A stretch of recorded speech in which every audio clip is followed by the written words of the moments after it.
Good evening, ladies and gentlemen, boys and girls, and welcome to the latest episode of the Hard Compound Live. For those of you who don't know, my name's Rich and I run and operate the Hard Compound. We're a one-stop shop for all things motorsport, and we can be found on Facebook, Instagram, and Twitter primarily. So search for the Hard Compound on any of those. Come and give us a follow and join in the fun. We're here to share a love of motorsport.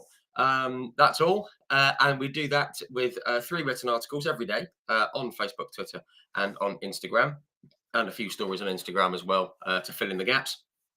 These go out at 9 o'clock in the morning, 2 o'clock in the afternoon, and 8 o'clock in the evening here in the UK.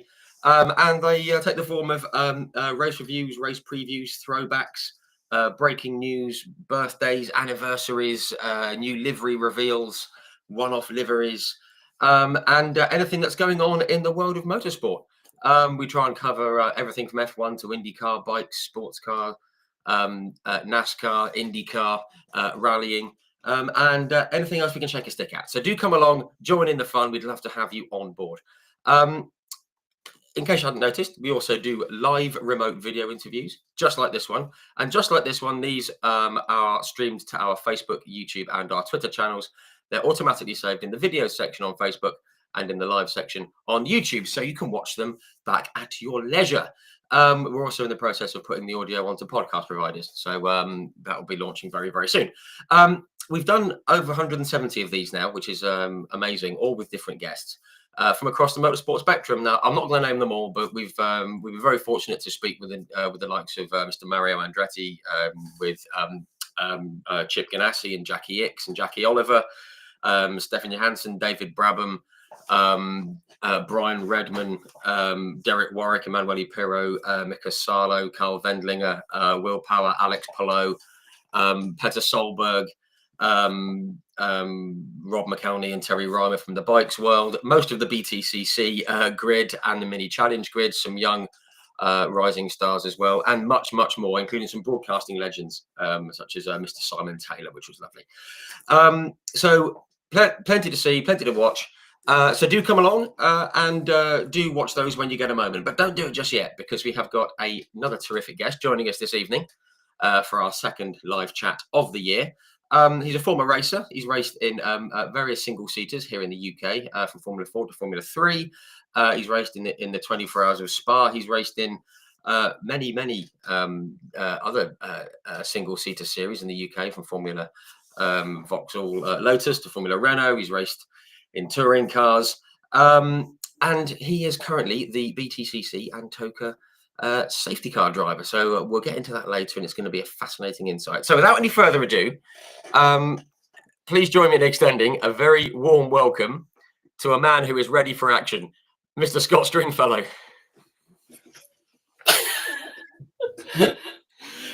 Absolutely sensational. Yeah, very, very.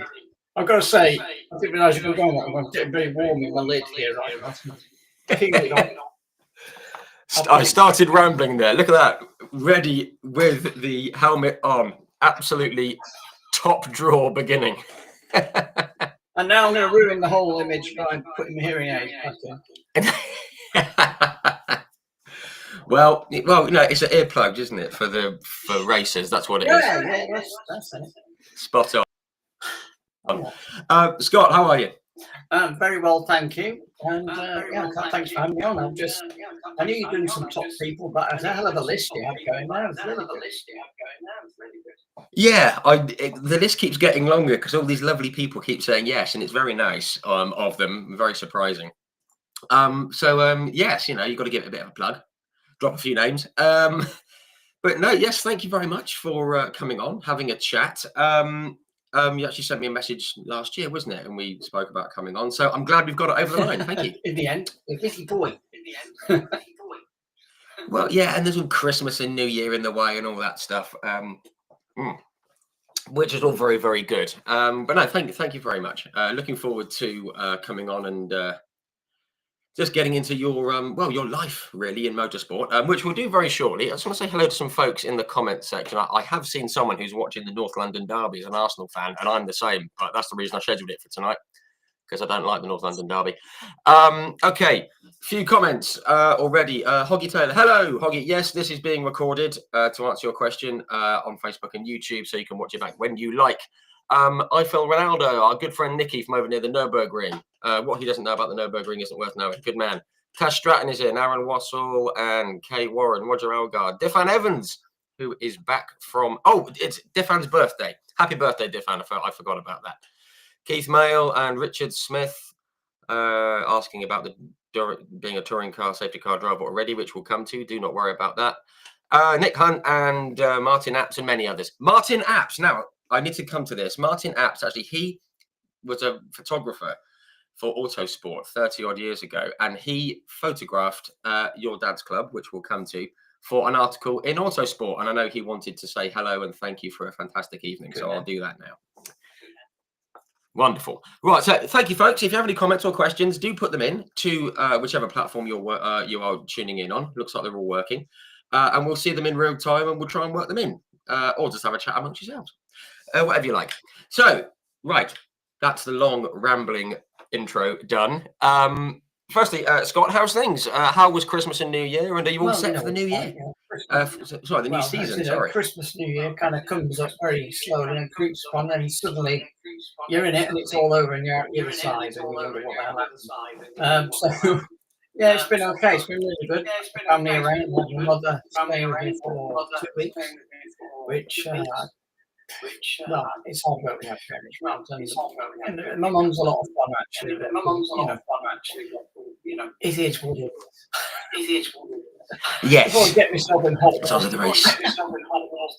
sounds like a very standard Christmas. Yeah, it was. Yeah, and New Year was nice again with my wife here. Because people know I got married in April second time, but this is thing I've known for 40 odd years. I used to go to school. I was 11 years old. Wow, that's very lovely. Well, congratulations on that. I wasn't aware of that, so many congratulations on that. See, it's nice to have some good news in the world, isn't it? Yeah, it kind of does exist. More now. She's big into football now. Oh, hang on a second. I've just seen a comment here. So Scott is reverbing a bit. Can that be sorted? Let's have a treat. I knocked myself down a bit, so I thought maybe it was me. That's all right. We can have a little play with the audio. That's all right. I might help. Sometimes these things iron themselves out during the chat as well. Yeah. But thank you, Richard, for bringing that up. I will have a little play while we're having a chat. With the sound, by the way, not of anything else. What kind of show is it? Hands where you can see them. But no, we have obviously plenty to get through, including a new season in the touring cars, which I think a lot of people are going to be following who are tuning in. Yeah. We've got a few changes, haven't we? BTCC, obviously the hybrid's gone, and we've got some new like sustainable fuel and a few new regulations. It should be good, shouldn't it? It should be. Won't change anything for me. I'll just go out when they need me and that's it. But yeah, it'd be interesting to see how it goes. They played around with the format of qualifying last year when they started doing that the top 10 and then the shootout towards the end. That was quite interesting because it kind of prolonged it a little bit.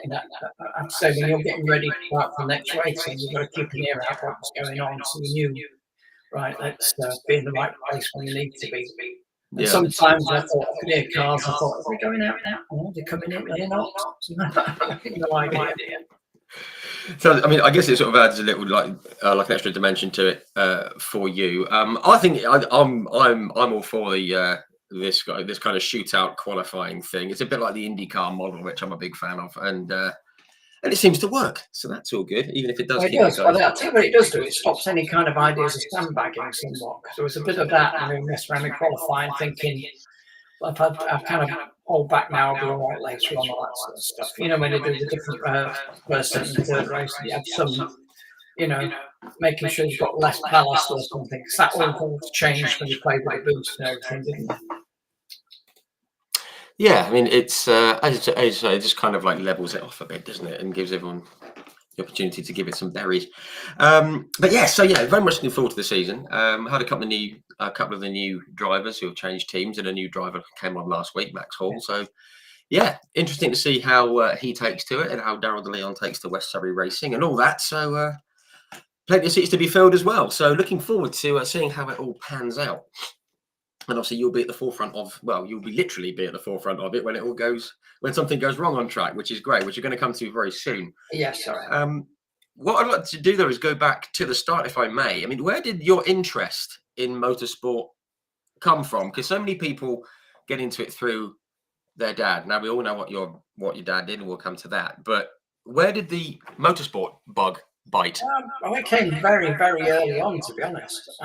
Obviously, when you're a kid, you're influenced by things. I was very much into collecting little model cars and stuff, and that was my thing. And then I remember watching Formula One on TV, and it was Graham Hill and Jackie Stewart. We're going back a long way, obviously.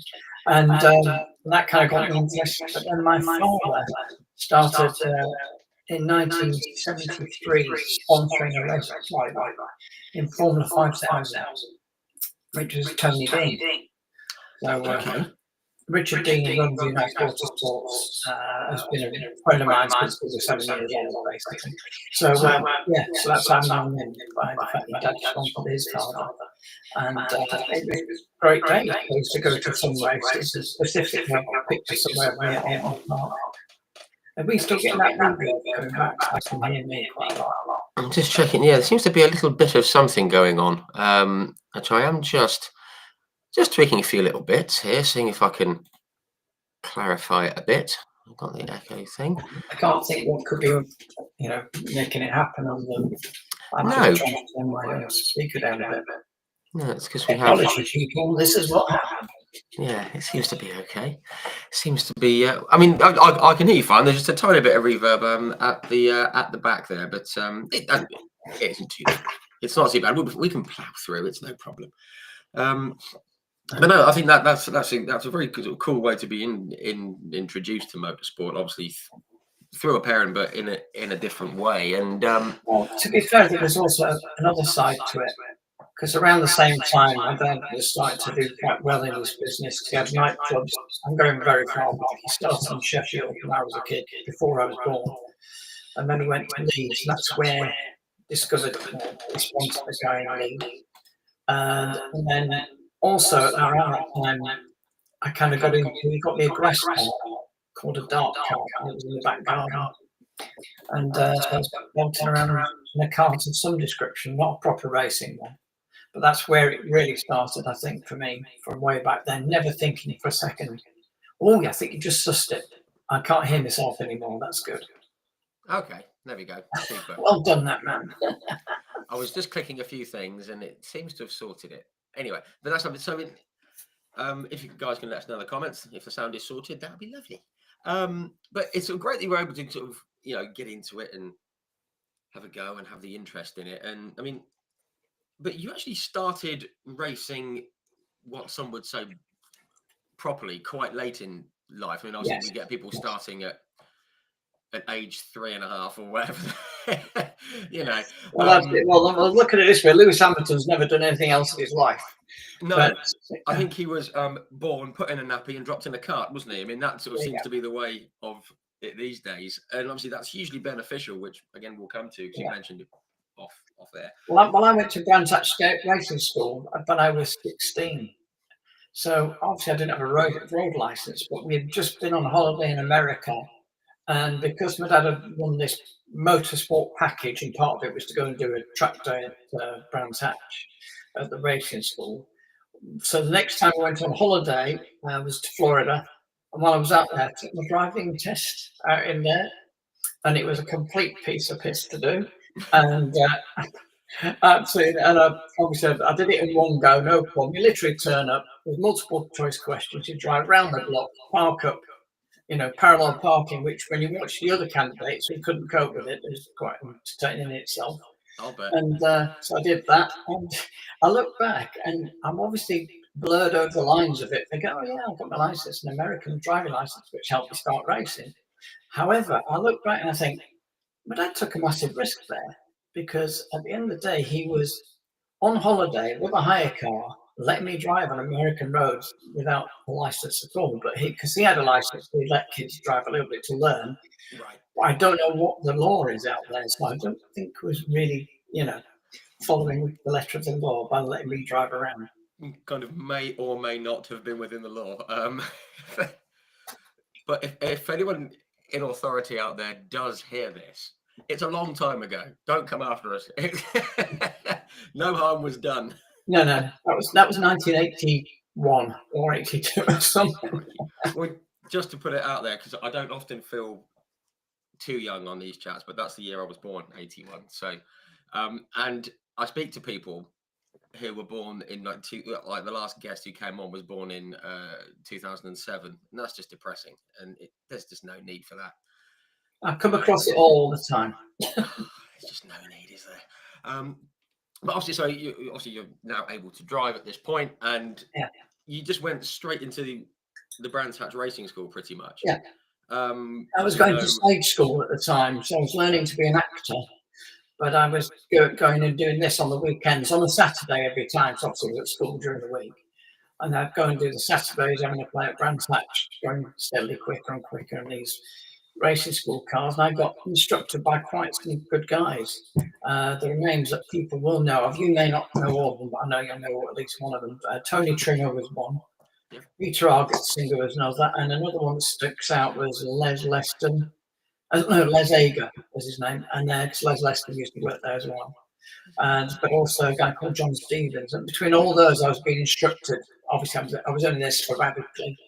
And then they did, Brands Hatch did their own racing school races in 1983 in Fiat X19s. And I did that their whole season. I was terrible in the Fiat X19. I preferred the Formula Fords that I was practicing in. Right. And then getting a Fiat X19, I really couldn't get on with them at all. I didn't like the gearbox or anything. I was really, but then again, I'm racing before I actually drove.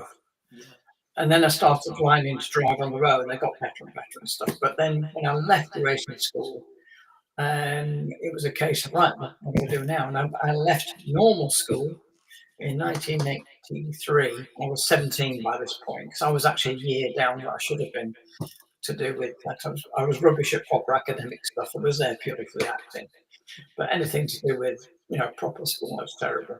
But like a lot of people these days. But when I came out, I went and worked for my dad at the time, because he was building the Hippodrome.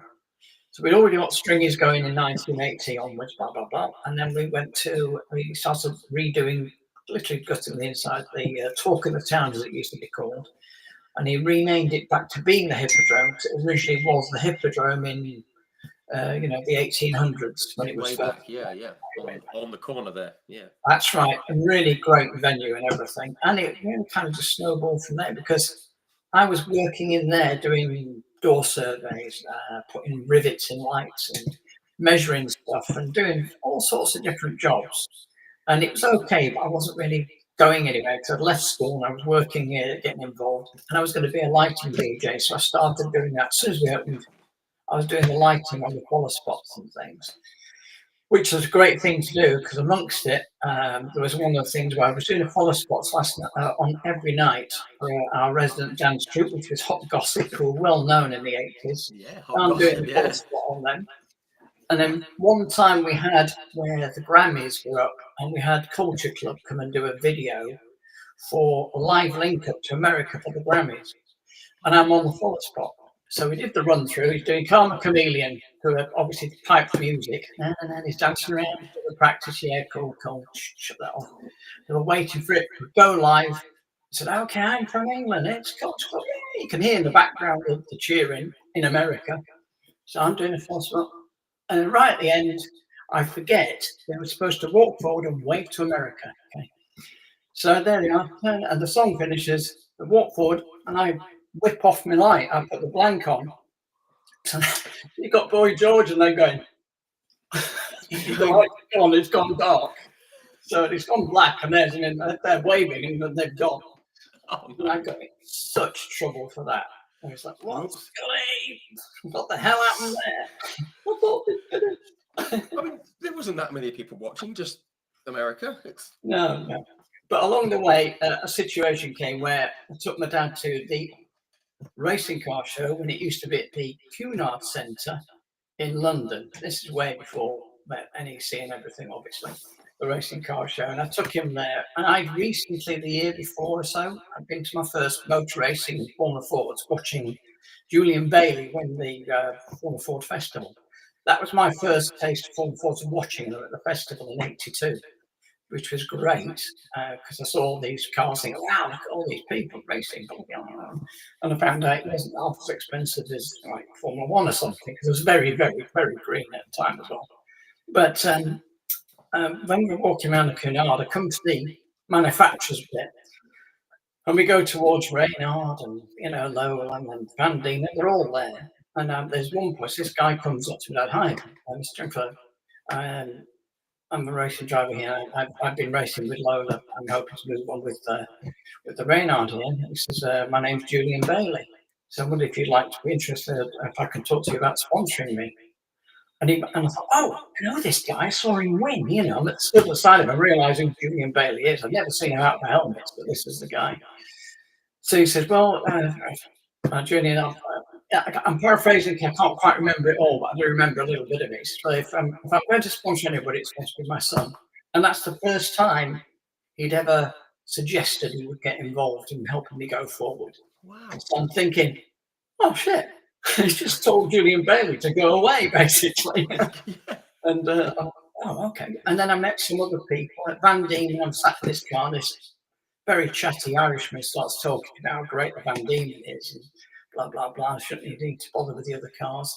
And I didn't really know who he was at first. And because he introduced himself and the name went out of my head a bit.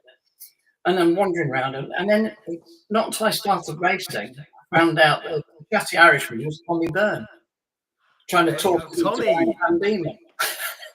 Good old Tommy. I mean, as soon as you said chatty Irishman, I thought this is going to be one of two. This is either Tommy Byrne or Derek Daly. And Tommy Byrne, yeah. I mean, Tommy's been on here for a chat. He's, chatty. yeah, and he was a real nice guy, but very in my face about it all. Yeah. But so something happened. We were on the Reynard stand, and Rick Gorn of Reynard, who was the marketing guy, also used to race himself at Reynard's with Adrian Reynard, came up and talked to me and my dad and said, look, there's a possibility. We've got one of our racing drivers, a works driver for us, basically. He says he's getting married. He'd like to go somewhere for have his stag do. Is it all right if we come and do it at the Hippodrome? And in return, we'll send your son Scott here for a test drive in one of our Reynards at a track, maybe Silverstone. And okay, then let's work it all out. And that ended up being Russell Spence. Came to Hippodrome on one of the top tables. So that's when I first bumped into Russell. But my test day was at Silverstone in a lovely red Reynard, and it was with Madrick Motorsport. And I had no idea, how big they were in Formula Ford or 2 litre or anything at the time. So I just test drove this car, this red Reynard, around the track. And I go out and do a few laps. I'm going around. I'm getting a bit quicker. And then down the straight, this car came past. And the bodywork was rattling like crazy. I thought, oh my God, bodywork's not on. So I went in and I went to the mechanic. He says, all right. So, yeah, but it's just down the back straight. The bodywork was, it was like it's coming off. Yeah, can you check it? He goes around and says, it's fine. Carry on. So I go out there again, dancing around. This car comes past again, and it's David Hunt in his Formula 3 testing. This is the days when it was all anything would go out. General testing was everything that went out there. Yeah. So I realised this David is that's James's brother, isn't it? Yeah, James's brother. Yeah. But the funny thing is, I've just remembered, we used to sponsored him for one race in 1983 at Silverstone. I put a picture on Facebook recently of him in his Rolt RT4 with Stringfellow on the side. He was the first to have stringers on. So he comes past his Acorn Computers brand new RT4, and the bodywork, and it's because the air coming out the back of the F3 was hitting my car and lifting the bodywork. So there's nothing wrong with the car. It's just me not knowing. This is the first I've been on a track with real racing cars, not just racing school for a Formula Fords. So it was all very different. So every step of the way, there's always something weird happening every time I did something. And then I joined Richard Dutton Racing in August of '84 because Russell Spence and Rick Gunn kind of put me in that direction. Okay. So I ended up we did a few races. I started off in a Lola for a couple of races and quite a few races. I can't remember exactly how many now because that far behind. And then I'd already, Richard Dutton is a really great guy. Ran this team he was a really nice chap. My teammate was Boss Hockenholm. They had other teams. They were also running some James Thompson, not the touring car driver, but another James Thompson in 2 litre. And he also ran a rally car. He ran a saloon racing car as well. He ran loads of stuff. Wow. And I told him about when I was a kid. I was at school I used to be very ill in and out of hospital. And my dad once brought to the hospital a red racing car that I could sit on. It was red with number 7 on it. Richard was a very together guy, and one day said, "Well, we're testing at Alton Park. Come and turn up. We'll do some testing. All right, then, for your next race." I turned up expecting me Lola and sat there in the pit lane. He said, "I've got a surprise for you." So I go around. There's this red Reynard with number 7 on it. I thought, "Oh wow!" Christmas. So this is that show car for the year now for the rest of the season, and that was great. I ended up racing that for a little bit. 7 didn't stay on it. There was other numbers, but I did a few races and did Formula Ford Festival. That was a huge deal, wasn't it? The Formula Ford Festival. Yeah, well, this is it. Huge deal. This is it. I'm going to the race that I first saw, basically. Wow. And I actually did get through to the quarterfinals, but only just.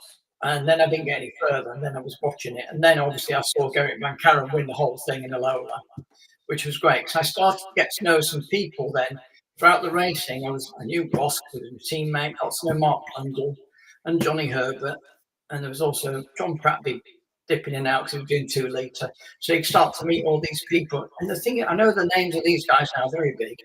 But at the time, it was like, we're all kids literally at school, more or less, that kind of feeling. And obviously, quite a lot of them gone to better things. But Johnny and Mark, and we were all together, but in and out, but not that close. But we kind of knew each other at race meetings and chatting and having a laugh with it now and then. And then it kind of changed because then end of '84, there was I was asked by Russell, not Russell Spence.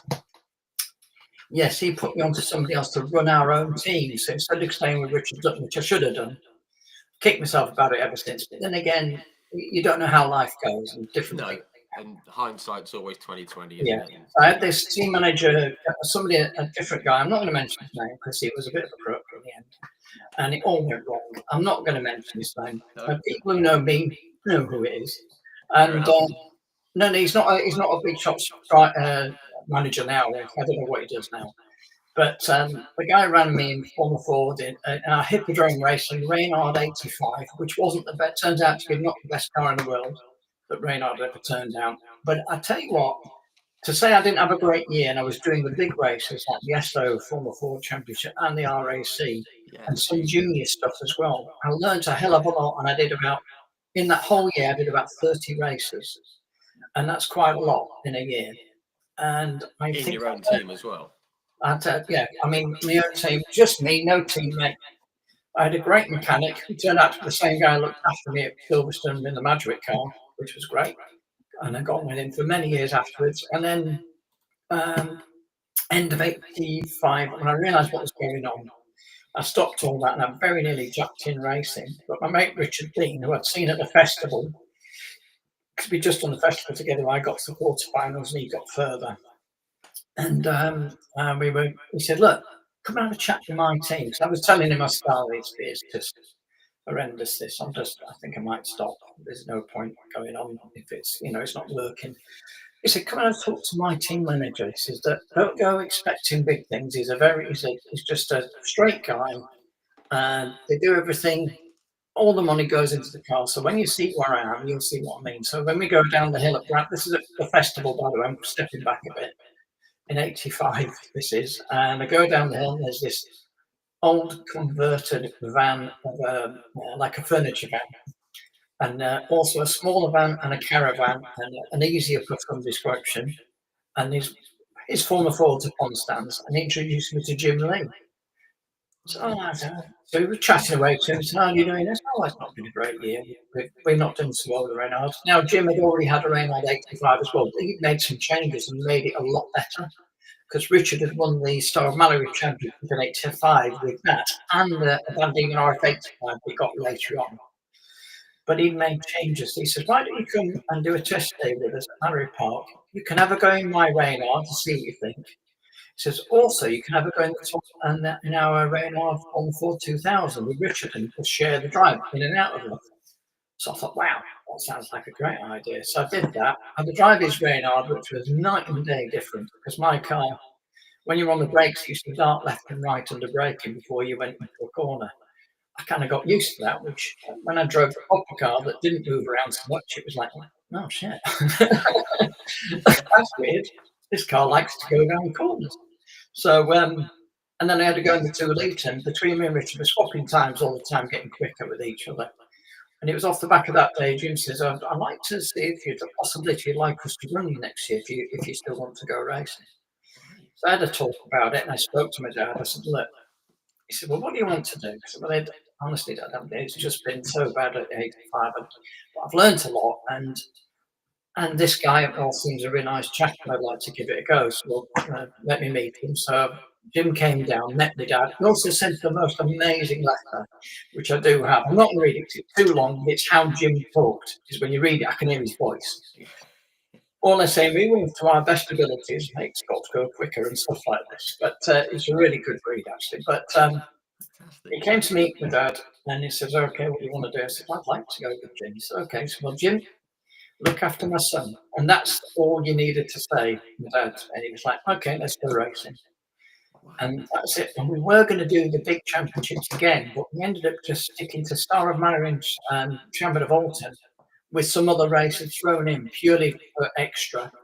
But I decided, you know what, instead of going up against the big boys straight from karting, I'm going to go and learn some circuits I like, which was Alton and Mallory and Donington and things. So it was quite good to get out and actually do things with Jim, and we got a lovely Van Diemen RF. Oh yeah, at the end of 85, I test drove the only chassis they had of the new 86 at Snetterton, but it had Mark Blundell's bodywork on it. So it had Abbey Life on it. It didn't quite fit properly because it was slightly different bodywork. But I went out. I'm going back a bit here now, obviously. But I'm there belting round the Snetterton, and the last time I was at Snetterton, I was way off the best. I was doing like 1 minute 14s or something, and it wasn't very quick at all. And they're all doing 1 minute 10s or 9s or something, the quick boys. So I got out in this car, this Van Diemen 86, which is out of bodywork, and I went 2 seconds quicker than I'd ever gone round there ever before. Only 1 minute 12, it's way off the major pace, but after 10 laps, Ralph Fleming calls us in. He says, "Well, what do you think?" I said, "I'll take it." It's great. Well, I've won. And, "Okay, that's good. Get out now." Well, that must be great. I mean, obviously, just knowing that, just improving on those lap times around the same circuit, knowing that it wasn't anything you were doing, it was just the car you had at the time wasn't up to scratch, and when you're in a better machine, you could still. Look, my learning curve in 84 was like this. It was on an angle like that, my learning curve. I'd gone from racing school cars that were quite tired. I didn't know they were, but they were perfect for teaching. And then you get a proper car, it all felt completely different. And then when I got in a proper racing car like the Van Diemen, after an 85 Renault, which wasn't quite, I didn't know how to sort. I didn't have the experience to sort it out. But it taught me a lot about all sorts. So whenever I had a race later on in life where a car wasn't happening quite right, I could still drive around the pub a little bit because I've had that experience of driving a bad car all year, let's say.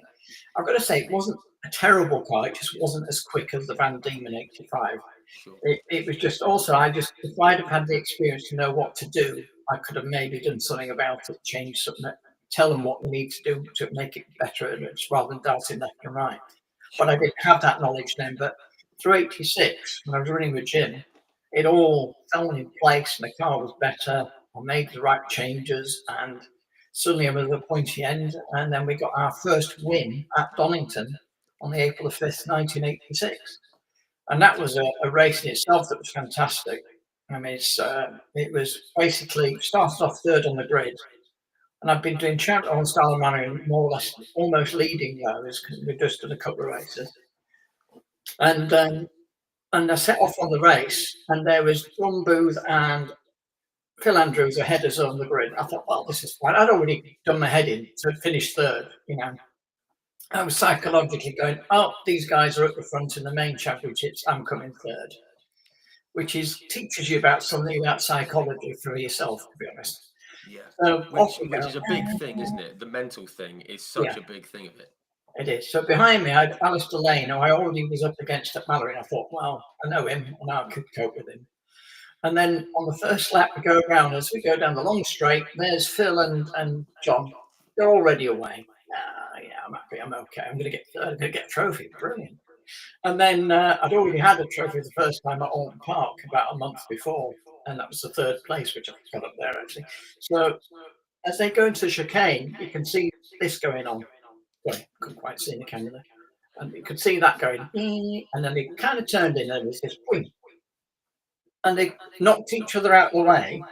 I turned, tiptoe between the pair of them and go, oh, and they go, oh shit, I'm leading. And then you think, now what? Well, that's it. It was like, what do I do now? What the hell do I do now? And so off go, and then, you know, Alistair's out behind me and notices, oh, look at him. He's never led a race in his life. This was going to be great. But I pulled away, and apparently John's damaged car could get going, but Phil Andrews was fine, and he was off, and he was flying. And it was only on the last lap. If there'd been another lap, he could have caught me. But he apparently broke the lap record trying to catch me, and I won my first race at Donington. Fantastic. And it was mega race. Yeah, I mean, I always wonder that. I mean, because obviously, you know, not having much or any racing experience myself. I mean, obviously, when you're, I don't want to say used to having a car to follow, but when there's a car in front of you just because of the machinery that you're in, you can see the line they're taking, and you can kind of pick up where they might be gaining time and things like that. And all of a sudden, there's a clear track ahead of you, and everyone's behind you. That must, as you say, it must change the way you think. You must think. It does. This is all on me now. Well, yeah, you now become the pace setter, and you know they all want to catch you. And admitted, I was at a lap, and things dropped back a bit, so I didn't have a crowd of cars. I've been in crowds of cars when it's at the pointy end, and it gets quite entertaining because you're watching where you're going, who's alongside you, who's behind, and you're trying to make sure you don't lose a place, but you're hoping to get the next guy in front. When it all opens up in front of you and you're the only one, there's a sense of freedom at the same time, a slight sense of, I better not screw this up. If I screw this up, if I break too late and have myself off, I'm in a big problem. You know, they'll come past and all that. You can't think like that. So I got in early in 86 into the habit of just keeping my foot in and getting into a rhythm. And I do know of other drivers who have, when they lead a race, they pull away a bit, and then they use that gap and they start backing off and keeping a 70-second gap or whatever. I never did any of that stuff. You were full. I just kept my foot down and going, because I thought, if I ease off for a second, I'm going to screw it up. So my mentality has always been, just keep on it.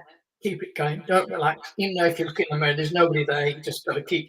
I always believed I could be caught on the last lap. Sure. Kind of mentality.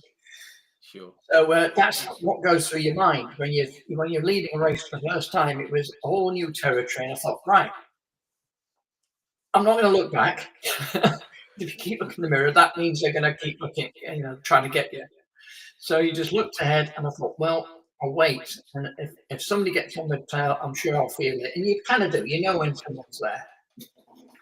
But yeah, that was entertaining, great race. Unfortunately, I didn't get a trophy that day. They weren't giving them out first place at Donington, which was annoying.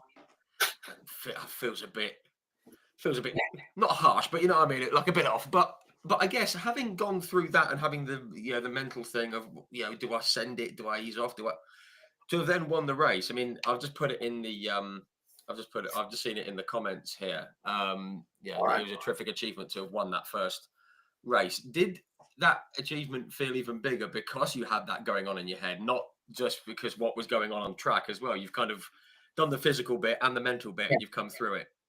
Well, it's more than that. I'd never won anything before in my life in anything. Not at school, nothing, I was just, this is the first time I'd ever won anything outright in this way. I didn't even cheat at Monopoly or anything, I just, Which is the only way to win at Monopoly. I can't do it. So it was a bit of a light bulb moment. And after that, as Jim Lee saw, he said it kind of opened me up a little bit. And I started winning Mallory races and loads of champion of Altons. And between the two of them, I ended up winning both championships because it kind of changed everything on how I felt at a race meeting. I got to the point at Alton Park where I'd already run before I got there. And I know that sounds cocky attitude, but mentally you think, I've got this. I've been testing. I've got a good rhythm going, and you just go with it, and it all worked. And it does. You get to that point where you feel confident enough to know I'm going to win this one. Yeah. Didn't always work, but you always turn up with that mentality. You're halfway there. Yeah, exactly. I mean, they always say, like a lot of it is in the mind. If you go there with any doubts in your mind, then you've lost half the battle anyway. So, and obviously that win at Donington was the kind of like the outlier, wasn't it, for the season, because you did so well in the Alton Park series and the Mallory Park series, and you won them both. Just I remember, I had a message on Instagram from a certain Jason Elliott. Now I don't know if boy. Yeah, and he beat me at Alton Park. Yeah, and he actually just said, "Oh, it should be a good chat tonight and whatever." And he said, "Oh, Scott's a good old boy, so do say hello," because he said he beat me more than once at Alton Park. Well, he did maybe at the Alton in the earlier, but not in '86. He turned up with Philip Favre. Yeah, and this is before the RSC Aura S had started. It was like a practice run for them. And they just pushed off into the distance. But that was my first race at Alton where they turned up. And I overtook Roger Eccleston down the outside at Old Hall to get third. And that was my first trophy, the first race of the year at Alton Park, with Jason winning and Philippe second. So it was great to be on the podium with them.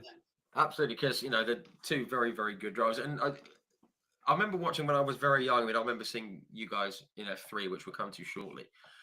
And I remember thinking there was a lot of good drivers around at that time that, for various reasons, it didn't quite work out for them. And there was a lot of them, and I definitely put those two in that bracket. And there was another chap, John Alcorn was another one I seem to remember was pretty good as well. Yes, it's jockey. Yes. But he sort of vanished somewhere. But you're certainly in good company. In these series, and obviously but to win both championships, get that first outright race win.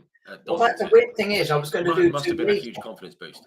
Well, I was going to go do 2 litre in '87, but when me and Jim had this idea that, how about, I said, I fancy doing F3 someday. He said, well, how about if we jump it to F3 and do Class B, then we can use that as a learning year before you do Class A.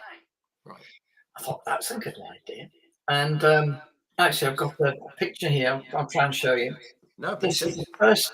Even though I ended up with a Reynard, this is the first Formula 3 I ever tested ever. Okay, no, looking forward to it. Good stuff. I'm hoping I'm going to get this right. Let's see.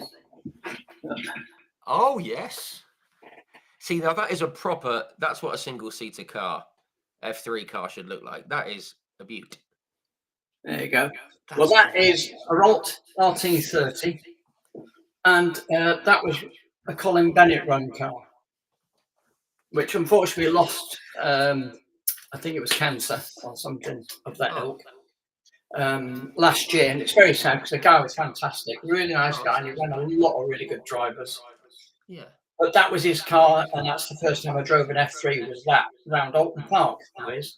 And then I tested a Reynard some weeks later at Alton again, and that was an ex-Dave Simpson car. But the weird thing about that Rolt is I look back and I think maybe I should have gone Rolt route from the day one. I got the Reynard because I went quicker in it, but also probably because I was more experienced and feeling a bit more, knew what to expect. So I should have gone back to the one and tried that, but never did. Which is a shame. I think later in the 80s, obviously, in F3, I mean, I'm talking like Martin Donnelly and these kinds of guys and Damon Hill and all that. They had, like the Rolt. I mean, they went through the roof, didn't they, in F3? They were terrific at the end of the 80s there, which we'll come to in a second. But just, here, this is a great comment here, and I absolutely agree. He's on a guy on YouTube here, and his YouTube name is Homeboy RC. Hello. He says, to me, if it ain't got an airbox hanging out the side, it ain't an F3 car. Absolutely right. I'm absolutely with him on that. Yeah, that makes it a proper F3 car. That and a little wing coming up. But that one hasn't got it. You need an F3 with an airbox with a T strainer over the top to stop any stones going down it. That's a proper F3. I actually went to the Yock and Rint Trophy at Thruxton must be coming up for 2 years ago now, and they had one of those cars there. And as you say, it had like a little T strainer over it. It was like just like the tiniest little sieve in the world. It was just there, and I just loved it. That little touch. It was beautiful. Well, it stops them swallowing stones, that's for sure. And that's what you want to avoid. Yeah, absolutely. Yeah, for sure. Just quickly on F3, because you'd had success in Formula Ford and you'd won races in the circuit championships. Obviously, these were all Formula Ford, no wing to them, treaded tires, I believe. And then you switched to F3, which I guess was like slicks and wings and downforce, all that kind of stuff. I asked this to a lot of people, and there's almost like a wide range of answers. I mean, how did you take to that? Because it obviously feels different. Some people say they loved it. Some people said it took a lot of getting used to, and there's a few people in between. Well, I'll tell you, it is weird, because if you don't get going out there and get the tyres warm quick enough, it feels awful, and it takes a while, but you've got to get in very quickly to get the tyres getting sticky. Once you get the tyres sticky, it feels a bit better, but it is a lot more physically demanding by a long way from an Formula Ford to an F3.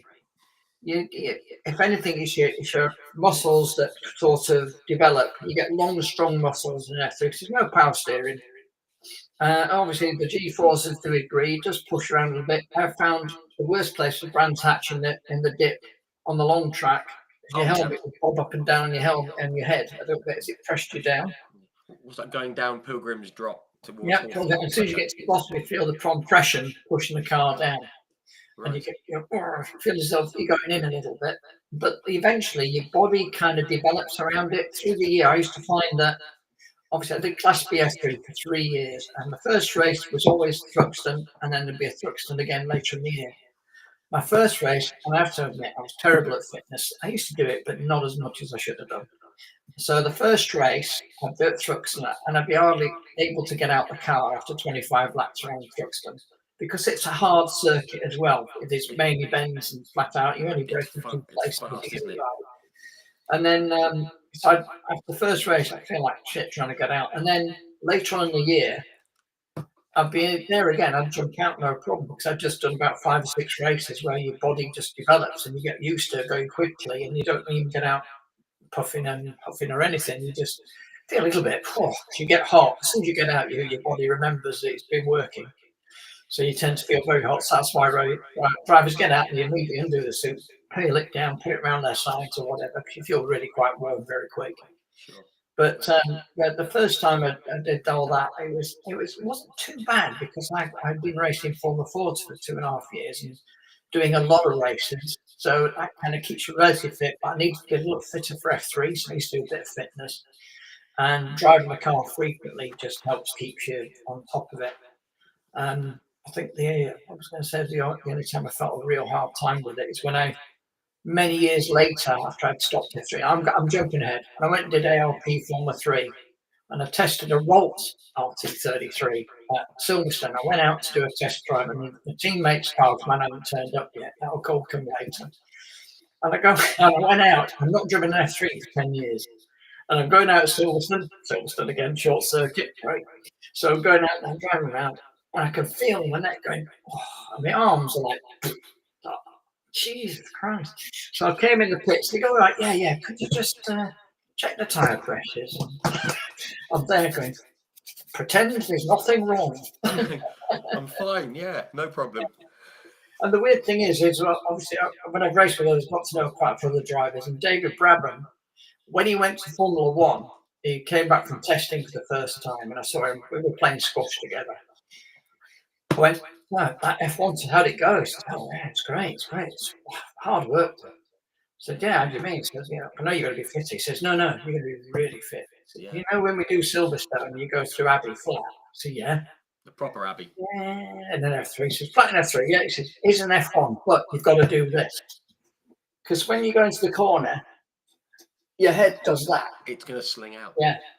And he says, so I've got to work on my neck. And that's why, you know, the necks always look a bit good on drivers. And especially when they go to Indy cars. When Mark Blundell went out there, and he'd been there for a few years, and I was visiting my mother, leaping ahead a bit. She was living out in South Carolina.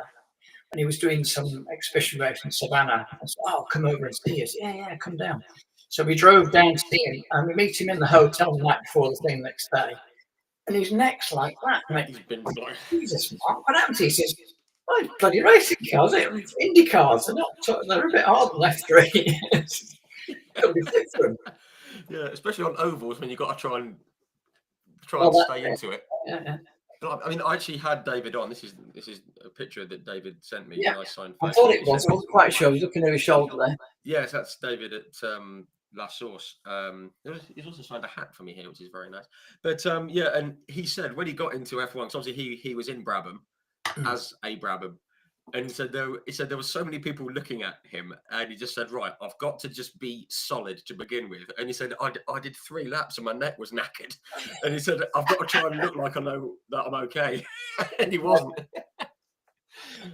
Yeah, I mean, it's just amazing that the difference, isn't it, with downforce and the speed that you can carry, things like that. Just before we get into F3, because I said this is where I first heard of you when I was young. Obviously, you're moving up a bit, and there's some more TV coverage in F3, things like that. I've always wondered this: were you not worried or concerned, but was it playing on your mind that people might see you as Peter Stringfellow's son, rather than just being standalone Scott Stringfellow racing driver? Did it ever kind of bother you? Because I don't know how that feels having a famous dad. Sorry, Dad. No, I'm telling you that it was strange because in '84 I was there in a plain white car and a plain red car. Name's got Stringfellow. People kind of knew, but you know, at the end of the day, I know there was other people there who just thought I was there playing at it a bit. And then when I turned up in '85 with Hippodrome all over the car, then I kind of got a little bit of a playboy. That's the car I remember with the Hippodrome on the side. Oh yeah, apparently I was supposed to be on drugs and I was supposed to have a harem of women. There's all sorts of things I was supposed to have, but I didn't. And so it's kind of thrown at me a little bit. And to be honest, I know people say, "Oh, when your dad's up here, it's all easy, blah blah blah," but it isn't actually. Because at the end of the day, when your my dad didn't come to many races, but when he did, he was actually quite hands-off and stood back. And he just let you. Yeah, he was there to enjoy the day. He wasn't at all, on top of me for any of it. And I was quite lucky and grateful for that. So I did see other kids' dads be there for later on in life and over the top with them. It's quite hard. But honestly, when you're there and your father's there, it's not just your sponsor. This is somebody you probably go home to at the end of the day if you're young enough. And they're also somebody you see far more regularly than you would see your sponsor. So it's a little bit more than that. And also there's about a parent pride, pride in yourself to do the best for your dad and your mum and your dad. So, yes, so when I was out there racing, if anything, it was far more because I got it a little bit in the fact that I didn't want to let Dad down. And also knowing who he was and who he was down, and when he wasn't there, he'd get a little bit of stick every now and then from various people. And I had to discover create a bit of a Teflon coating, basically, to just ignore it and carry on. Sometimes you put it down to jealousy, sometimes you just put it down to the fact that people don't really know you and they're bound to find something. Whether it makes them feel better or not is neither here nor there. Yeah. At the end of the day, you've got to deal with it. It's a little bit more than you get than just being the person that's trying to get into racing and got a sponsor who's helping you out, blah, blah, blah. We all see that. But when you're not related to them, it's a different vibe than it is to someone you're related to who's putting the money in. If anything, I feel it's probably more pressure because you feel like, wow, it's not just my dad's money, it's my dad's business. And he'd had a massive business at the time, it's well known all over the place. And then when he sold the Hippodrome in the middle of '89, and we swapped, and we did our first race for Stringfellows on the car was at the British Grand Prix, which unfortunately on my first lap, Kuzo Rito clipped my wheel and took the valve out, and the tyre went down. So when I got to Woodcut, the old Woodcut, the proper quick chicane, I backed off or braked, I can't remember now because they were all around, and I was just trying to get the slot in, and it locked up and went straight on and hit the barriers. Oh, Christ. And the marshals came out, pulled the car around. I'm so livid because opposite over there is my dad's hospitality suite with all these guests. I'm thinking, just what I need. Anyway, to be fair, he was very good about it because when I got back, I was dreading it. He says, "Don't worry, Scummy, you know, it's on TV, they were showing every lap. It was there. It said Stringfellows every time we went past." He says, "So don't worry about it." It's good advertising. The name's out there. It's obviously disappointing for you, of course. But I mean, I've got this on video. And sometimes when they go on their green flag lap, and I remember starting, and also sometimes on the race lap itself, but you may not be using the green flag lap. This happened a few times. I noticed when I was watching back videos years later. Is that it starts off following the cars, they like to follow some through and then see a train, and then usually stopped around my car as it went through. Yeah. And I think it's a lot to do with how the logo, I mean, it stands out really well. White on black, and then I did a white car with Hippodrome with black and pink on it as well, so it stood out a bit more then. I went back to black again. And stringies on it stood out really well. So yes, so it's kind of, I don't know. I think because the car was photogenic made it stand out a lot more than some others. I'm not saying it's, you know, the Mulberry, you all know Mulberry, you all know Camel, you know this and the other, and they stand out as well because they're solid and good and everything. Which I'm going to bring forward a little bit here. When you watch F1 now, you can't see half the things written on them. So no, they're all plastered, and they're too shiny as well. They're all shiny. You can't see what it says on them. Yeah, I'm Matt. Yeah, I hate them. Anyway, but yeah, so back then that was all very different at the time, especially when we changed to put stringies on, and then I had my first win. It took me 3 years to do it, but the first win at Donington. Before then, I'd been doing in '89. I was always on the podium when I finished, and I was either on pole or second or, you know, at the pointy end of Class B. And so when we had our win at Donington, it was great because I won by a long way. We were 25 seconds in the lead at the end, which was great. And that was a belting one where I did get a trophy for that one. However, it's been lost in the annals of time. So I gave it to my grandparents, but so I don't know what happened to it in the end. It was a crystal bowl, rose bowl. So the only win I got, the trophies disappeared as well. So it's quite interesting. The first trophy my first win in Formula 4, no trophy. So I never get first win in Formula 3, no trophy basically. So I'd let go of it to the grandparents. It's gone somewhere. So if anyone does have like a glass bowl with some funny engraving on it, just have a look. Yeah, because you know. Might be there. Might come across it on what's that Antique Roadshow. And it's a wonderful bowl, but it's a bit new. Yeah. Where did this come from? Yeah. Keep an eye out for it, folks. You never know. You never know. Just to go back to what you said about the car and how it looked and it being on TV, I remember that. I mean, obviously, '87, I was sort of 6, and then '88 and '89, I was sort of 7, 8, 9. I was just fully getting into things that weren't Formula One. So I've been into F1 since '86. And I do remember there were, you know, the eye-catching cars that were running at the front in sort of Class A. And every time you came around, they kind of followed you. Then they switched to the next camera and followed you, especially if somebody was miles out in the lead at the front. They did follow your car, and I think that's how I remember your name for so long, all the way back. I got that by the leaders a couple of times and was in the frame towards the end. But my favourite one, which I don't think got seen on TV, and that's 1989. This is first race at Thruxton, and I was on second on the grid in Class B. So I'm thinking I've got to win this. I've got to win this from the get go. Anyway, we start the race and I stalled. All the cars came past. I started again. It got going, so I get dead last away. But I'm flying. I'm on my way, and I'm thinking the car's working really well. So I was lapping all the cars. I was getting right up, and I came across my teammate at one point, and which was Charlie Rickett at the time, with Jim Lee Racing at the time with us. And we came out of chicane, out of club chicane, and I'm coming up behind him, thinking, right, I'm going to see what I'm going to do. Am I going to do it the inside or do it after Allard? So as I'm coming up, he kind of comes out chicane and he loses it. And we drove down the pit lane like that.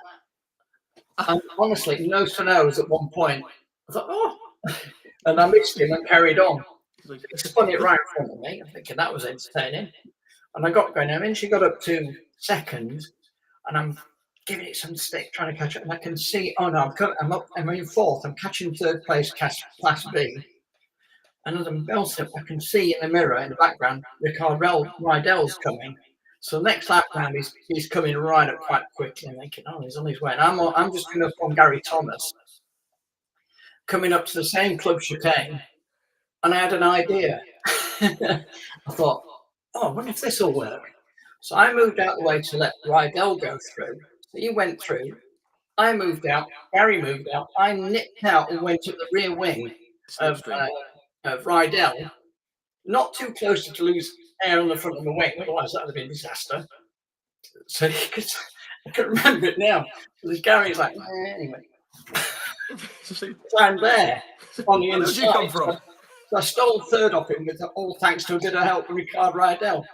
And then somebody dropped out and I finished up second. But it was a great manoeuvre, I've got to say. I quite enjoyed it.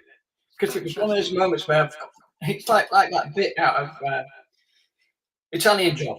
I've got a great idea. Hang on, lads. This worked. That's fantastic. And it's good to get a little mention of Ricard Rydell because he sort of keeps himself to himself, doesn't he? He's been on here for a chat, and I see everyone remembers him from BTCC, rightly so. Yeah. I'm a bit older, and I remember him from I think it was was there an international race or something at Brands Hatch in the wet, and he went and won it. That's how I remember him in F3 in the red. I forget what it had on the side of the car. It said Talkland on the side of it. That's it. That's the one. And Ricard Rydell, I mean, he keeps himself to himself, but we need to say he's actually, I think, mentoring Dino Beganovic, who's just gone into F3, I believe, and he's doing very, very well. And it's all thanks to Ricard Rydell. So, brilliant. Yeah, big fan of Ricard. And he helped him out at Thruxton with a nice little toe, so that's all good. The fins were really good in Reynards because they make them all really sharp for them and they like to throw them around. Ricard, the fins like to go sideways and still go quick. So yes, another one of them. Yes, it's the old they sort of they're like Finns, Swedes, Danes, Norwegians. They kind of don't like facing forward very often, do they? That's probably why they're so good at rallying, isn't it? As well, because they deal with a lot of snow. That's why. Because they're sideways most time when they're around. Just on that quickly, I did a thing out in Finland. I was out in Finland in 2010, and where I was staying, I didn't realise Ari Vatanen had his rally school. It's out in the east of Finland, and I went, oh, while I'm here, come on, let's see if I can get. And I didn't do any rallying myself, but I paid to be taken around their like special stage that they had, and they've got a stage back and a stage out, and you go out, back, out, and back. And honestly, there's nothing like doing like 95 miles an hour sideways in the snow towards a tree, but knowing you're going to be fine. It's. I was going to say, rally boys are very busy at the wheel. They're very busy. When we're racing, we're kind of little smooth, little movements. You don't want to get too sideways. You be quick but rally drive. Yeah, it's just flailing almost. It's unbelievable. I've just seen a comment here. Said the 893 had all the rigidity of a blancmange. Yes, that's been mentioned a couple of times for sure. And our friend Homeboy on YouTube, he said that I'm that old. I also remember Rydell in single seaters and Paul Radicic too. We're obviously the same age. Showing our age now. We're all puppies. What are you about? Yeah, I know. Yeah. I shouldn't talk about age really. Every year is a blessing. Very grateful for it. Just quickly, I mean, across that period that you had in F3 around that time. I mean, I call it. Yeah, for me, it's the golden age of F3. It's absolutely fantastic. one thing in the comments I do want to come to shortly, but were you one for setting any targets or setting any expectations or anything like that? Because, I mean, you took to class podiums, things like that. I mean, obviously, as you progress, you think, I can do better, I can get into podiums, I can win, I can do this. But were you, at the start, were you one for setting targets? Because some people do, and just to keep themselves something to aim at, or some just say, let's just go and see what we can do. Well, when I first started, I just wanted to do quite well, and I just won races. So in 84, 85, I was in that same mind frame, but in 85, I knew I was learning, and I didn't worry too much about not being at the pointy end. Even though a couple of times towards the end, I was doing all right. Like end of 84, I was doing top 6 in some races, and then it all went backwards for 85 for that car. And also, there has to be said, much better drivers I was up against as well. And even then, I was improving. And then when I got to F3, the first year F3 was, I hardly made any changes on the car. I just made sure I didn't fall off. So Jim Lee was brilliant. He put a stick with, normally on the F3, it's like a chipboard floor underneath. Everything's light. Now, remember, I was like 7.5 stone. I didn't weigh very much at all, so he could take liberties. So he put a steel floor underneath my car. So I could ride curbs and stuff without a problem, without damaging the car. In fact, sometimes you'd see sparks coming up off the bottom because I'd be like skirting over the cowpack concrete things or on the edge of a curb or something, and I kept going. So it wasn't damaging my car because I could make little mistakes and kind of get away with it. Okay. And then from there onwards, though, from 88 to 89, I started playing with the car in 88 and making my headway. In 89, I was doing a lot more with the car, with the wings and the wings and ride hats and bump and everything, and all sorts of changes that you have to think about when you're making the car work, how you want it on a track at different circuits, obviously. And it's just I played with the wings a lot. I did a little bit of the damper stuff. I had a problem with the 89 car where I just didn't seem to be able to make it do what I wanted it to, and I was trying to play with it. I always thought the rear end stepped out too much. I thought the rear end was bad. It wasn't that. I found out later on that it was because the front was so good. I should have gone the other way to change things in it. But that's because I wasn't with the team the team was great, the team was brilliant, but the engineers weren't as advanced as some of the other guys' engineers. So if I'd have been, let's say, Westray Racing, and if I had Dick Bennett working in my car, I think I would have leapt forward enormously because it would have taught me huge amounts because his mind worked in that direction. Jim was pretty good, but he didn't have the same experience as quite of others. But so I became one of those drivers where I dictated what I wanted the car to make it changes. I had to learn all of that. Some guys you get drivers, they join a team, they have a really good engineer, they tell them what's happening. The engineer just says, let's try this. And they know where the car's going, they kind of learn that way, you can feed off each other. And then there's some drivers who can't really develop a car to make it quicker as the year goes on. So they do change as they go out through the year because the engines need to get tighter, parts on the car get worn. Sometimes I used to be convinced that one of my Reynolds really took on water, made it heavier throughout the year. And I think that's why things changed steadily. I don't know. I was looking for excuses, basically. Racing drivers, they're allowed. Absolutely allowed. One day I would actually write that book. Yeah. No, fair enough. Oh, fair enough. I was just going to comment from our friend Homeboy. Says I'll be 44 in just under 2 weeks. We are the same age. I'm 44 next week. So I just turned 50. I know we're still yapping, aren't we? Still yapping little pups. But anyway, so yeah, we're all of a certain age by the sounds of it, which is lovely. I don't feel so bad as I did last week. I have to say my racing stopped in 90 because the money stopped. Yes. And I was about to go and join Alan Docking Racing. And yes, he mentioned. Yeah. Yeah, and obviously you'd have been with a chap who you've said is a good friend of yours, and people will know about. I've spoken to on here, and he very graciously signed a couple of photos for the fundraiser I did recently. A certain Finn called Mika Salo. That would have been a cool dynamic in the team, wouldn't it? Because he's very Finnish, isn't he? Yeah, very. He's a real nice guy. He's very funny as well. He's a lovely guy. He relaxes a bit. But yeah, he's a really together guy. And I knew him as when we were doing F3 when I first got to know him, and then didn't see him for years. Obviously, then he went into F1, and they all disappear when they go to F1. Yes. And I've been in touch with him. And one time we were conversing on the computer or something. And I was saying about, I'd love to go to Finland someday. He says, you should come over now. It's the land of the midnight sun at that time of year. Yeah. I went, all right then. So I said, all right, so I have to come over. I'll get a hotel visit. He said, yeah, do it. So I got a flight, got a hotel, went to Finland. I met up with him.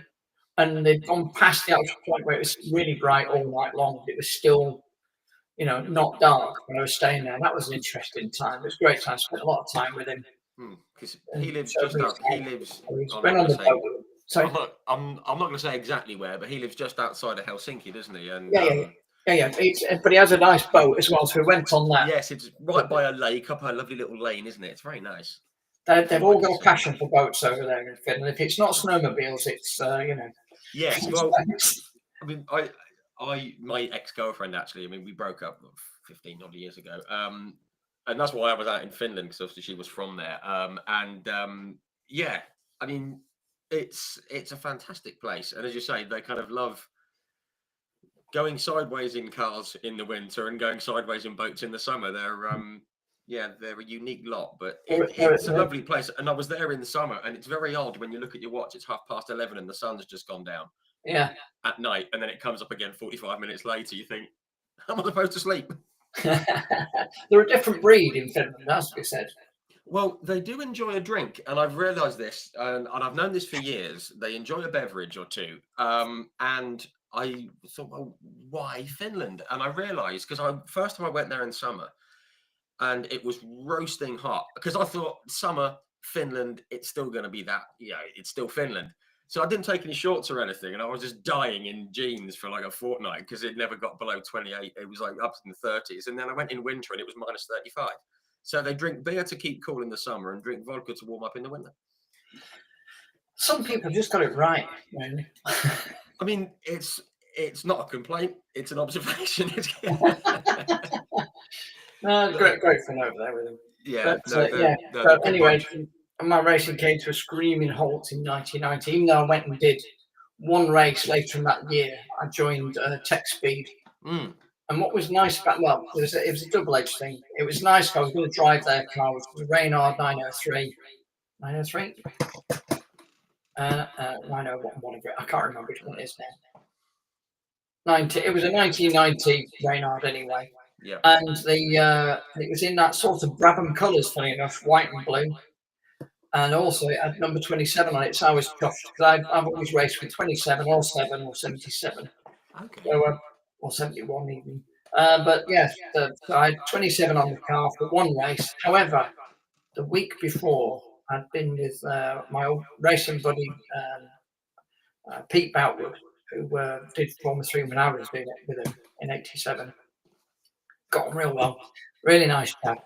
He now runs Noble Cars. That's his business. Okay, right. He's somebody you should get on here. But he's, so Pete and I had gone to do this charity cart thing, and we had a great day. And he'd got an estate of some sort with extra seats. So it was all piled in his car to go home.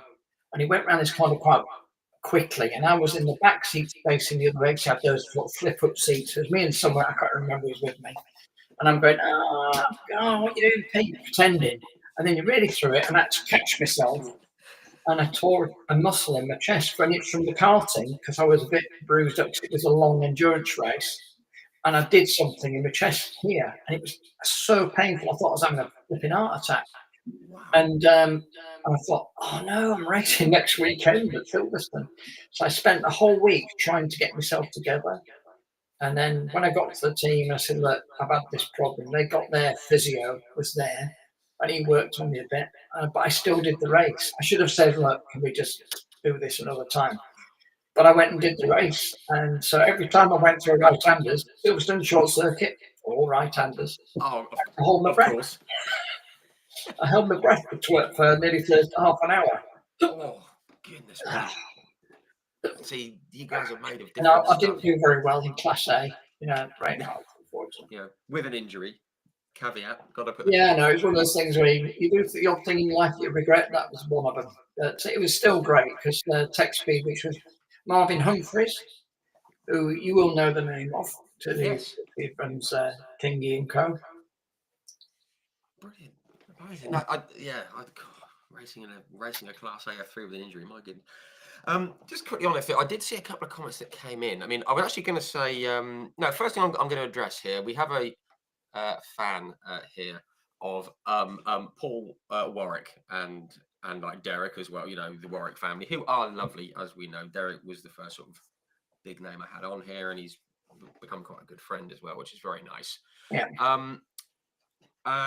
Where are we? The comment said, Scott, I keep an archive on Paul Warwick and I have photos of you racing alongside him at Snetterton in '88. You also mentioned him a bit in the F3 Facebook group, which we need to plug, actually. Search for the Formula 3 Facebook group. It's terrific. Yes, it is. I've actually got another guest coming in a few weeks who I found on there, but I'm not going to say who it is yet because I'm mean like that. I'll tell Scott afterwards. It says, do you have any anecdotes about Paul? Because we know what happened with Paul. It was tragic what happened with Paul. A terrific driver. Anything you can tell us?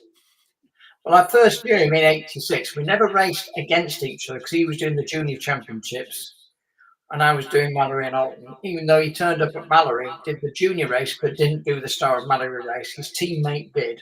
Antonio Russo, actually, with his teammate.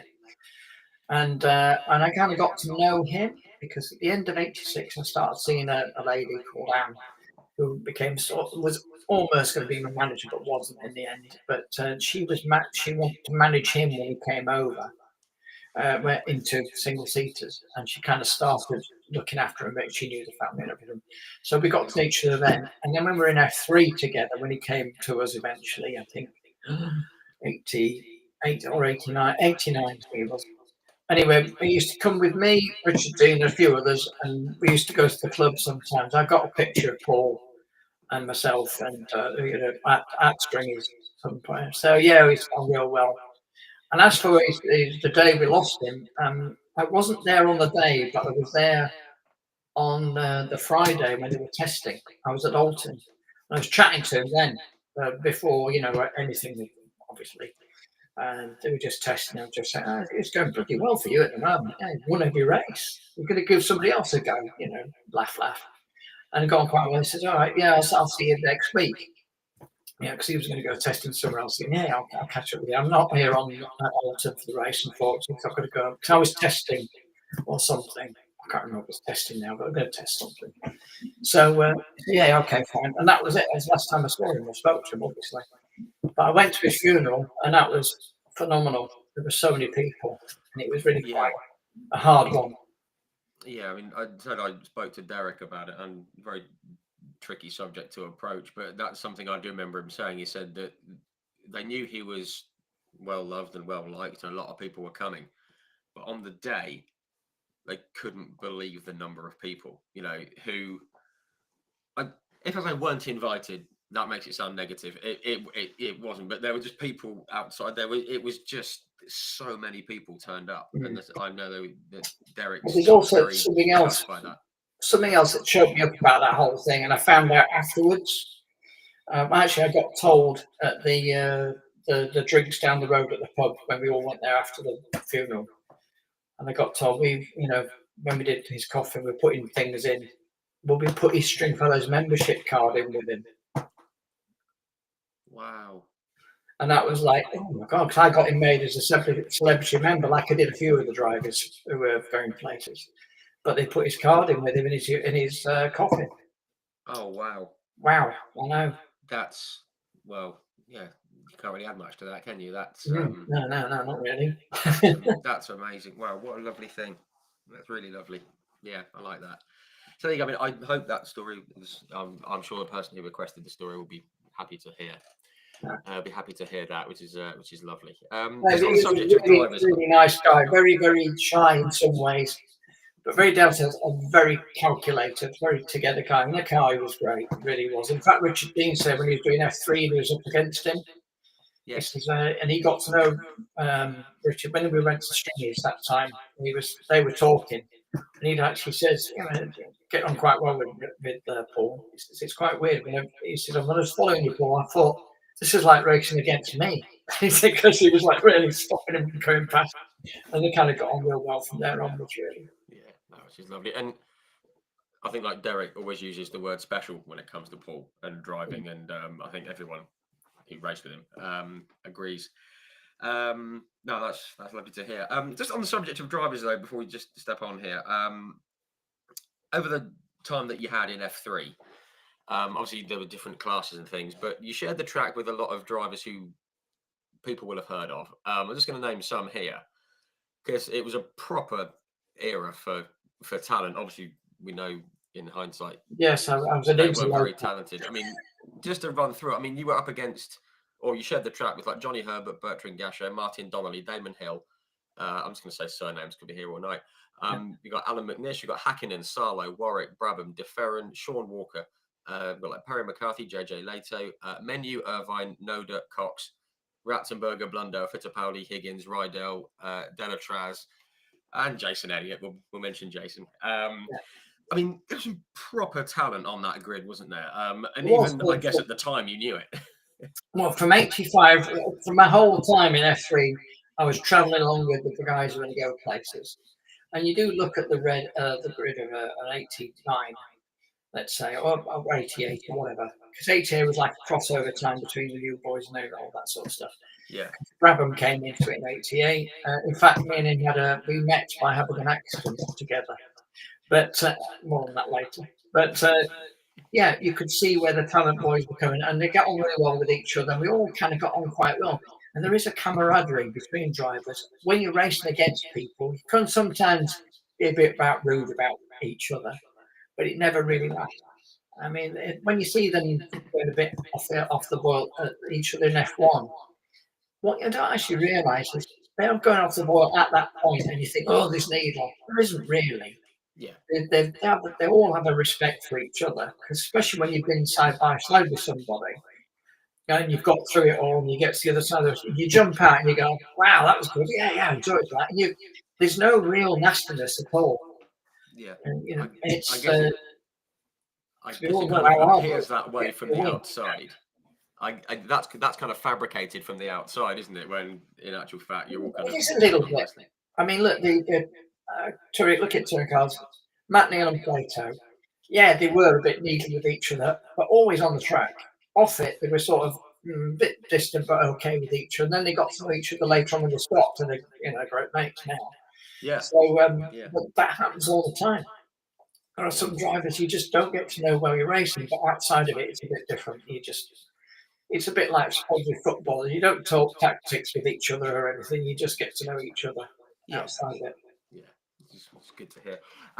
Just before we move on a bit, we're talking about drivers now. You sent me through Facebook Messenger a tremendous photo, which I haven't shared on social media because it's not my place to. It was in Stringfellows, I think, wasn't it? Oh yeah. It was interesting. I mean, I assume a lot of things happened in Stringfellows. In London. This is before the Girl Club thing, by the way. Before it moved on. Yes. The picture said yes when we were still disco, and we were on the verge of really getting into it later on. But honestly, this is where there was a bunch of F1 drivers together. And there's two pictures, actually. There's one I've not shown, so I'm the only one that possesses it for reasons you'll know in a minute. In which case, because time's passed, it's not a problem.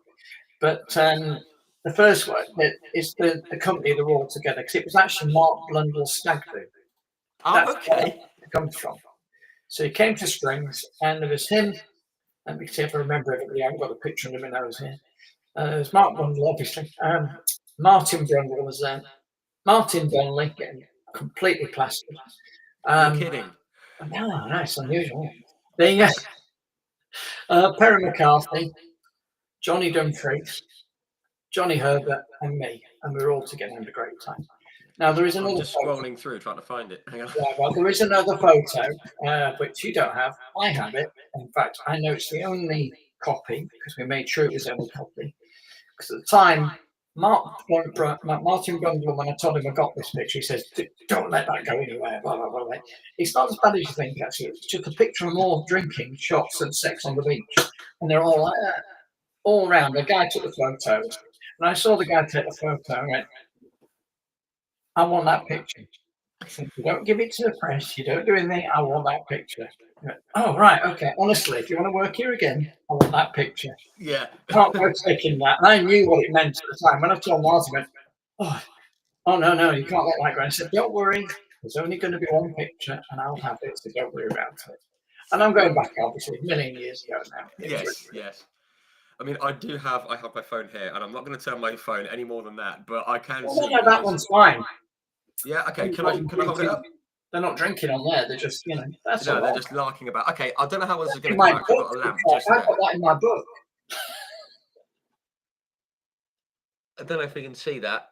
Yeah, it's the opposite way around, but yeah. I mean, that's Martin Brundle, Mark Blundell, Donnelly. That's Dumfries, isn't it? Yeah. Perry McCarthy. And Johnny's in the red jacket. You and Johnny. Yeah. I love that photo. I pitched my glasses to put them on to pretend it's not him. He did. He stole them. I just think it's a lovely photo. It's just racing drivers just out of that world and enjoying themselves. Yeah. No, it was, and the thing is, apart from Martin, none of them got slaughtered or made a disgrace of themselves. They were never like that at all. No. And we are poking a bit of fun at Martin, but he's he's come on here before. Genuinely lovely man, isn't he? He's a lovely chap. But his dad was a real character and half as well. Yeah, his dad Danny was a great guy. Oh, brilliant! That's lovely. But yeah, I think most of those chaps have been on here for a chat as well. I think obviously Johnny for obvious reasons. Johnny Dumfries, very very sad loss. But I think it's only Martin Brundle and Johnny Herbert who haven't managed to get on here. And I messaged Johnny on Instagram. He goes, "Yeah, okay, ask away, whatever you like." And I asked him, and I heard nothing back from him. No, well, the thing is, it is actually notoriously difficult to get back. He doesn't try and be difficult. It's just his life was just. He's very busy. He's a very busy boy, and I send him stuff, and I don't hear from him for weeks, and then suddenly I'll get a reply. So you're not alone. But just a lovely bunch of guys as well, and it's good to see them out enjoying themselves. And I did see one question, final subject on that, from our friend Homeboy on YouTube. Give me 1 second, quick scroll here. Where is it? I have got it. Was it him? Hang on, bear with me 1 second. This is not very good, is it? I've lost the thing. I have lost the comment. Anyway, basically the comment was there anyone in F3 at that time who you thought was going to really fly in, up towards the F1 ladder? I guess was quite a few. Because there was one who I remember, and I've completely forgotten his name now. Simoes. I thought he was very good. I thought he was a very good driver. Actually, that's quite funny that when you choose him. And so when I used to live in central London with my mum and dad, and then I kind of moved out to live up north for Jim Lee's, and then I moved back in '88. And my mum and dad used to have this Portuguese lady who was a cleaner for the house. And she says, "Oh, I saw you race Formula 3. I know you race Formula. Do you know Antonio Samois?" Yeah, I know of him. I don't know him personally. She says, "Oh, he's very famous in Portugal. Whoa, we are following him." I was like, "Oh, wow." She was more impressed about Antonio Samois than anybody else. That's the only name she really knew. And so, wow. Well, there you go.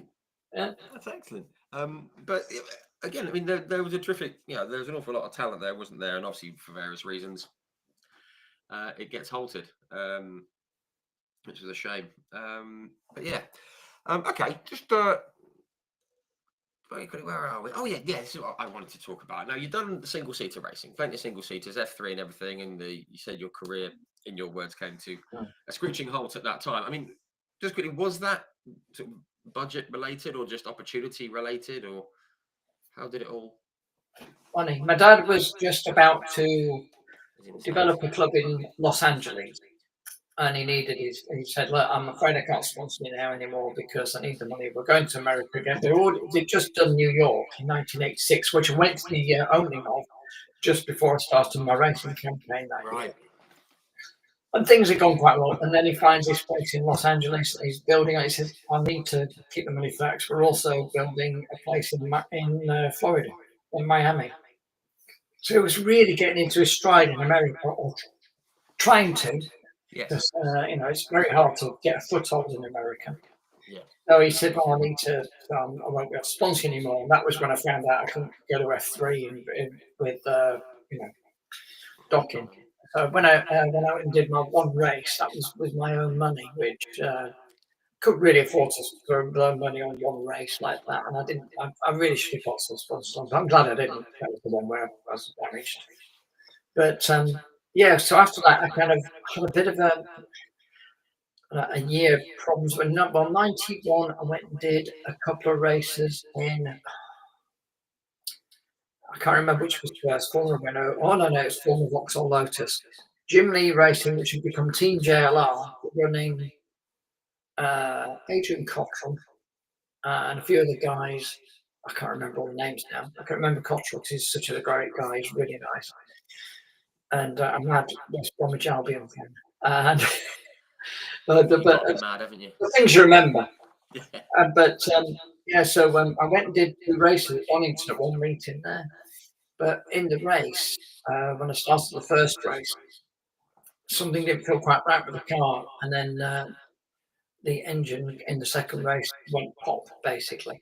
And it just, they thought I'd over-revved it and stuff, and I had them check the telemetry, and I hadn't. It was just some problem with the engine that we didn't know about. So that was a bit of a shame, because I didn't really do great in those races, unfortunately. So that's the first time I've driven a Vauxhall Lotus Formula 3, and I'm not sat in the car for over half a year or something. So, and then 92, I went and did a couple of I did the Formula Ford festival just to keep my license. I think I did the same thing for 93, and in either 93 or 94, I did a couple of races for Formula Renault.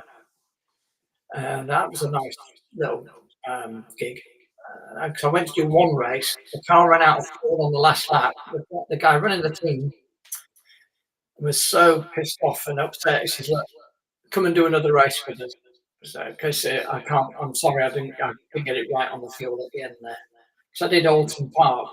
And I wasn't at the point in, but then when I did Donington, it was quite weird because I qualified okay midway up the grid or something. And then at the start of the race, it was wet at Donington. At that time, I was instructing. I started actually instructing on racing schools from 1988 onwards. And I was at Donington, so I kind of knew the track well, so I knew the wet line. So I set off, and on the first lap, I overtook 13 cars. It was going so well until I decided to go back to the normal line, and went straight into the gravel.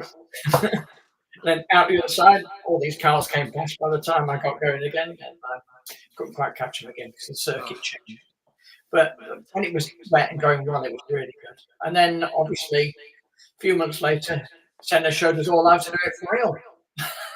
So I was thinking, but Donington, when he just blitzed him.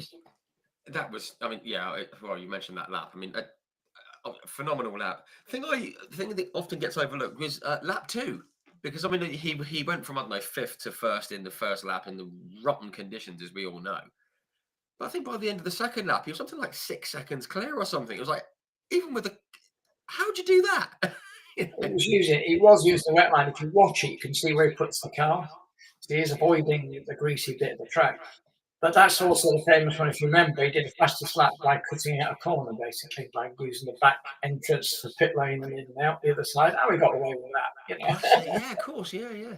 I mean, that would be like penalty central now, wouldn't it? Oh yes. Yeah. The stewards would wade in. Yeah, the stewards would wade in, spoil all the fun.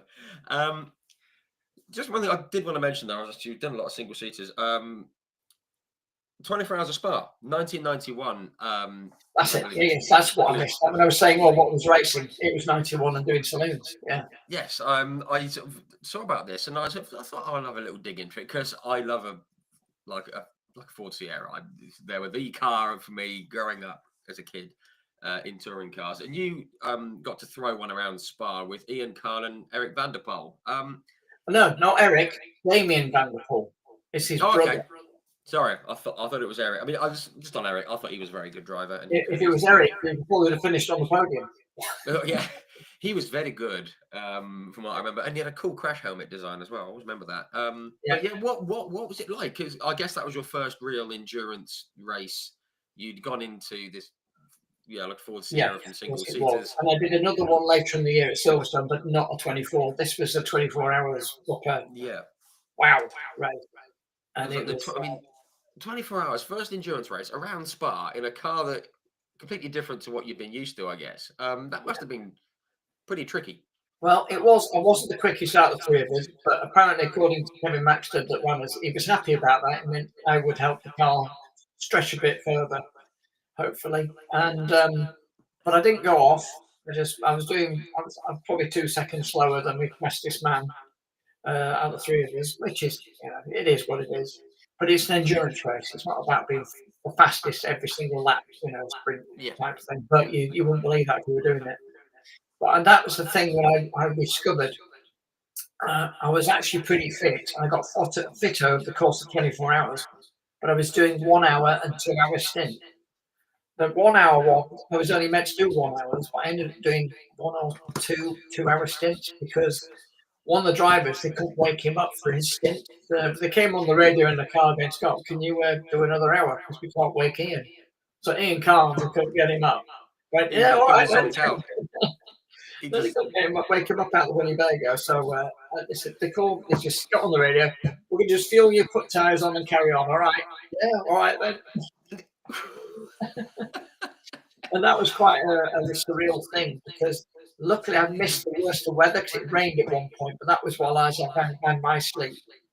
And then later on after my night stint, which is actually one of my night stints, I went out the pit lane, I'm going out, and you're going down Rivage, down through Thuon, and coming up to, I forgot the name of it, Chalet, something, the name's gone out of my head. Yeah. Which, as we came into it, I could see the lights and reflection of a Porsche 911 on top of the barriers facing towards us. So I thought, how the hell did he get that up there? I didn't even know who it was. I'm driving and everything. Come in to swap over. Come in, Scott. Yeah, come in. Jump out the car, swap on, put the other guy in. And that's the thing as well. When you get out the car and you walk through the back of the pit lane, out the garage, out the other side, as soon as you get on the other side, you feel this massive weight of, God, I'm knackered. But I was saying to Kenny, I went, there's a Porsche on top of the barriers out there. He said, oh, yeah. 2 garages up. That was Christian Fittipaldi. He was driving it like a sprint, and he went off, and they've gone mental with him. Because obviously he's landed on top of the barrier. It's not even he could have driven it out. He was stranded there. It was stuck. That was far out. Wow. He said, oh, yeah, there's a lot of shouting coming from that garage when he got back. And obviously, Christian Fittipaldi, no slouch behind the wheel. Quite good. Wow. So I guess that's the art of endurance, isn't it? It's you haven't got to. It's like I guess it's like resisting the temptation to just give it the berries and go for it because you got to. Well, it's car sympathy, and I know that Ian was quick. Damien was very quick, but he spent a lot of time just crashing the box. He didn't really use the clutch, so he went through dog rings quite a bit. So he was a bit hard on the car, and that's the thing. You can't be hard on it. I was a little bit more using the clutch and being nice to it and everything, but we still went through wheel bearings quite quickly. So at one point, I was driving around, and I could smell burning, and I'm going on the radio, come in, the car's on fire. He says, no, it's not, it's the wheel bearing. You just come in, we'll change it. Don't worry about it. Well, I can really smell it. It's like the car's on fire. No, I can see smoke. Just come in, you're fine. So I got in, I got out of the car, and they took the wheel off, and they pulled the whole assembly off. It was smoking. They had massive gloves on that really thick. These mechanics were, I'm not kidding, gung-ho, arms underneath, take the whole thing out, put a new assembly on all in one piece, wishbones and everything. Wow. Connects it all up, off it goes again. And I'm looking at this thing, and it's just steaming, and because they threw water on it to kill off smoke and stuff, and it's just steaming away, and the bearings have collapsed basically inside. Good grief! I love that. See, that's the little things I love, little stories like that. That's incredible. Absolutely amazing. But we came 4th in class and 25th overall, so I was chuffed because I got a little trophy, which is up. Yeah, fantastic. And yeah, in the endurance race, job one, get to the end. Job done, especially, and yeah, to do that at Spa, it's very cool. I'm actually going to Spa for the first time this year. Oh, you'll love it. Because I love it. Take your hiking boots, a lot of walking. Oh, I'll be fine. Oh yeah, it's no problem. I'm staggered that I've not been yet. But yeah, we're going for the 6 hours. More than anything. Sorry, I'm talking over the top of you there. No, go for it. No, fine. Is the fact that when we first went to there, F3 there, I'd go through Eau Rouge and go beyond Wyerdale, going up the straight to Lacoon, and the car was struggling. I couldn't really seem to get the power on, so I went in the pits and I said to Jim, I don't know what's going on, the car's got a problem because it seems to be going to go out the back, it's struggling on the straights. So I get out and goes, well, we'll have a think about it. So I go and get on my bicycle and go for a little ride. And I go around to the actual Eau Rouge, is a little river called Eau Rouge that goes under the track. So I go in there and I go around and I start cycling and I'm going uphill. It's like this. And I thought, oh shit. So I turned around, went back. I said, Jim, don't touch anything. He said, why not? I said, because I think I know what's wrong. I said, what? I said, well, it's a hill. I mean, it's a really steep hill. It's not just Eau Rouge and Rodillion, it just keeps going up. I thought it was a flat straight. It's not, it goes up. I went, oh, you just So it was nothing wrong with it. It was just my inexperience at the time, the first time to start. But yeah, when you go there, when you go past Eau Rouge, you go for a walk, you'll see how steep that hill is, going all the way to the coop. It's phenomenal. I can't wait. I just love that. You thought it was a mechanical issue. It turns out it's just gravity. It's just yeah. But at least there's nothing wrong with the car. But no, I am looking forward to going to Spa. I must admit, it's for the Spa 6 hours. The World Endurance Championship. So yeah, looking forward to that. Just to push on a bit. I mean, you gave me a big list of things that you did through the 90s. One that caught my eye. I don't know how similar to they are to what is being raced now, but you did a couple of races in Ford pickups. That was fantastic. Weirdly enough, at the racing car show, a friend of mine was running a competition. He was running Ford pickups. Alistair Lane actually guided beat Star Mallory, and he says, "Oh, yeah, put your name down for this. It's only a £5." Oh, he says, "Well, I'm just raising money because it's this, that, the other now. And if you win, you get to do a race." I went, "Oh, right, okay, go on then." So I put it in. Didn't think anything out of it. End of the show, he says, gives me a call on my phone. Says, "Come back to the our stand." So why? He says, "Because you've won." I said, "Were you kidding?" I got back, and he said, "Oh no, you've won the prize, which is a race at Donington in one of our pickups." Oh, okay. And on the drive home, I'm thinking, I know what this is. This is, I want to run this car. I've got sponsor. I've just raised the money. I don't want the car damaged or Scott in it. Now, I might be touching the straws here, but I've got a feeling you'd rather have somebody who's raced than not raced to teach and get in the car. So I went and test drove this car to a test circuit, and they had to put a big exhaust on it to silence it. So I'm driving this car around, going around a bit, and it's like a mire or somewhere, a proving ground. Might even be just Bunting Port actually. Can't quite remember now, but I belted around this car to get the feel of it. And then we went to Donington, went out to qualify. I just could not get anywhere near the front. I was like below mid-grid. I'm thinking, what's going on? And everything seemed to be passing me. I couldn't believe it. And I went, what's going on? I said, I'm late. I'm braking late. I'm doing what you're supposed to do. I said, but it seems like it's got no power. He went, oh, hang on a minute. And he looked underneath. He went, oh, shit. Because we've left the exhaust on that we weren't meant to use today because it should be straight through. So I'm sorry about that. So they swapped it in time for the second race. I'm like, here we go. I'm going to have a very interesting race. So I started off on the grid and I'm way down, but I'm coming up. I overtook a couple of cars going down the long straight to the chicane because it was a short track at Donington. So I'm coming to the end of the chicane and I just left it way too long to brake. I thought, I'm going to do it.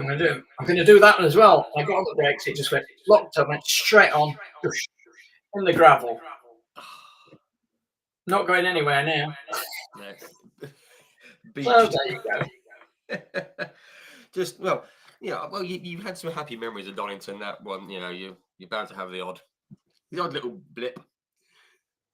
I loved Donington, and I instructed there with Jim Russell Racing School for 5 years. It was a wonderful place. Always loved Donington. Always had a great time. Every time I go there with safety car, love going to Donington. It's a bit like, well, Alton and Donington, I like going home, basically. I love it. Alton Park is definitely home, but Donington is just a wonderful place. One of those tracks I never felt afraid of, never thought I'd have an off it. Anything I drove, and just had a wonderful time. Lovely, love that, and as you say, two terrific circuits. Not just for for drivers, racers, for fans as well. I mean, these undulating circuits, you get great vantage points and lots of action, and perfect kind of circuit for me. Just before we come on to the safety car a bit, which I do want to talk about, just to sort of go through a bit. I mean, I know that you did done some races in Caterhams, obviously down at Paul Ricard, which must have been very cool. Yeah, that was like I was a right blast. It really was. That must have been great. And my mate Craig Albon used to race Clio's, Renault Clio's and Renault 5 turbos. And when I said, "Oh, I've got this chance to do a race, you want to do it with me?" So he came and put a bit of money in as well. We went, and it was Kevin Max that ran in saloons. And we got there to find the car we had. We thought we were getting a 1600. It turned out it was a 1400. And then we read the regs, and you could take all the bits off. So we took the lights off, we put the windscreen off, we made it lighter, and we had a bit of a blast. We should have won, but we ended up third in the end. Bit of a shame, but there you go. In class, it was good fun. And that's like before it went all weird with all the funny colours that hurt your eyes and all the other stuff. Because I used to love Paul Ricard watching as a kid. I used to absolutely love it. Especially down the back straight there. The what's it called? Was it the Mistral straight? Is it the Mistral? I think it is. Yeah, but the best bit is at the end of that when it goes into a bend. I remember right, a long sweeping bend. Yeah, it's a right hand and then tightens afterwards. Yeah. Well, we were in a car that had an underpowered engine basically, but we were overtaking the French 2 litres around the outside of them in the bend. So their tyres must have been knackered because we were just going, "Hi, Jacques." Oh, fantastic. Oh, that's very cool. And one more thing I did want to touch on. It was like you actually said it was your last race. Just fast forwarding a bit to like 2013. Your last race, Formula Ford 1600, was it like a Masters? Well, yeah.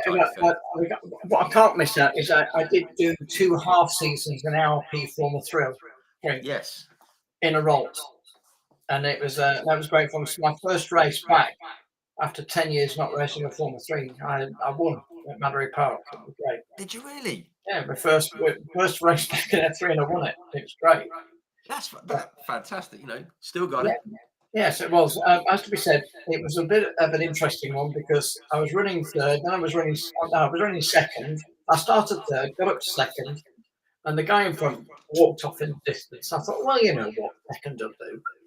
And when on the last lap, he tried to drive around a slower car through Gerrard's, went to the left of him, the car tried to get out of his way, got in the way, and he ended up having an off with this other car, so he finished in the barriers. I've not seen it because I'm far back.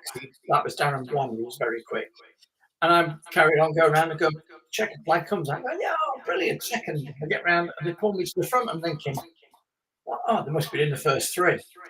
Thinking, where's Darren? And I got out and they said, well done, you won. I said, you're kidding. Darren busy said, no, he went off. Right, okay. I'll take that. So again, somebody else went off and let me win. Fantastic.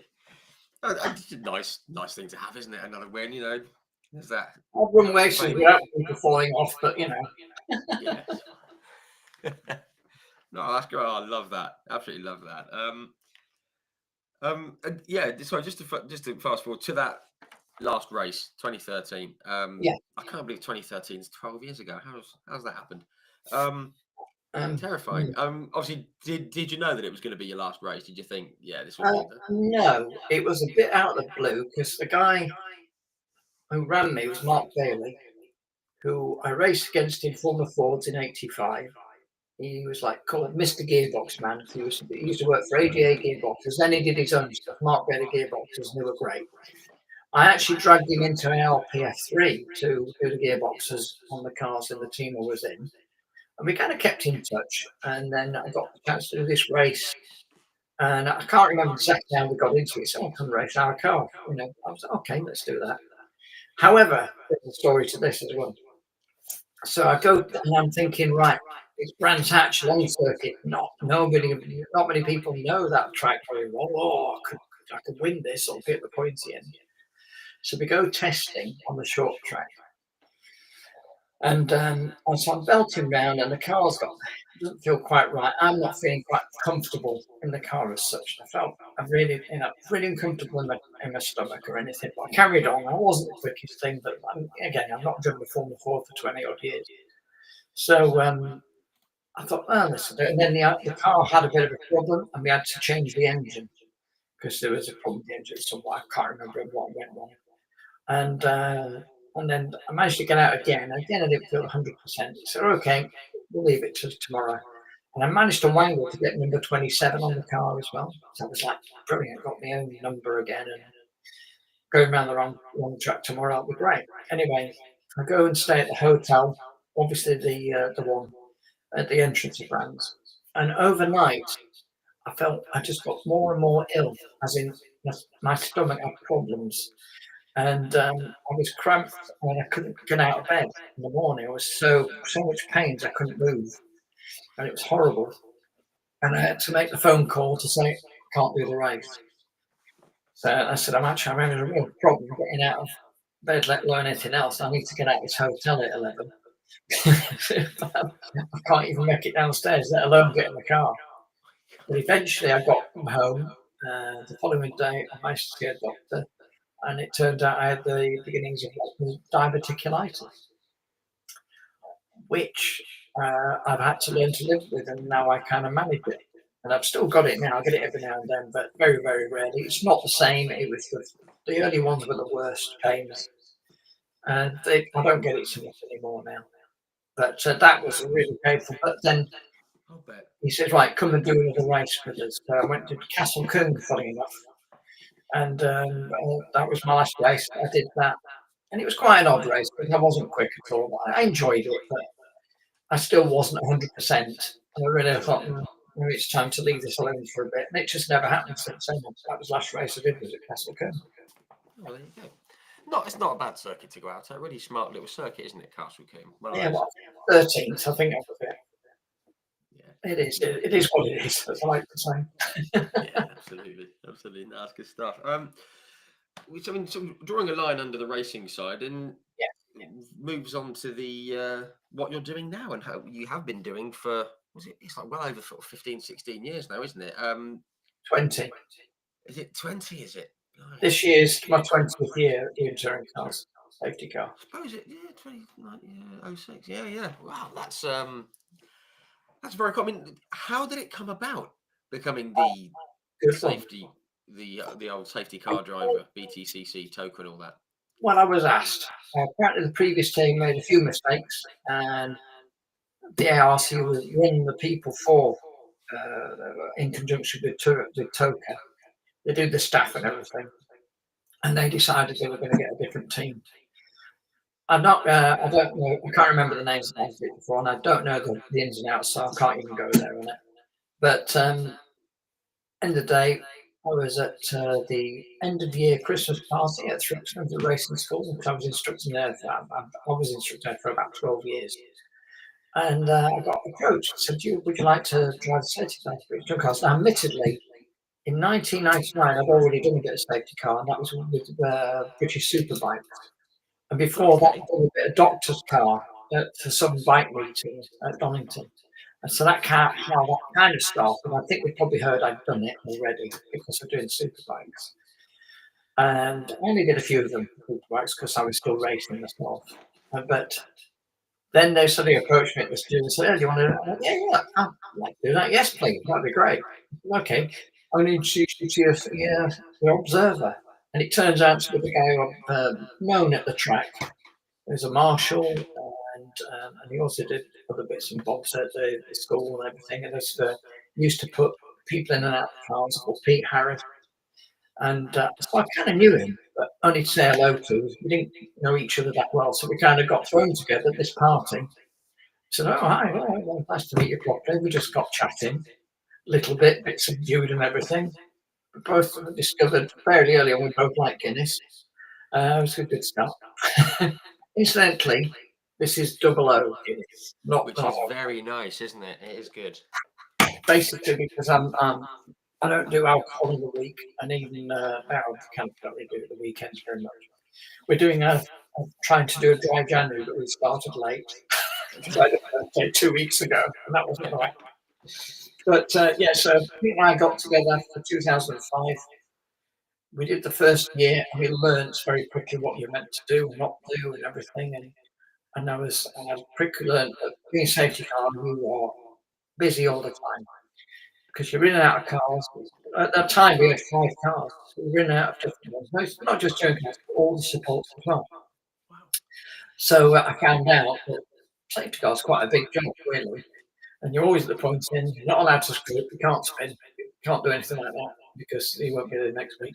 But at the end of the day, me and Pete got to know each other over that time. And then at the end of 2005, we also got the chance to safety car for the A1GP.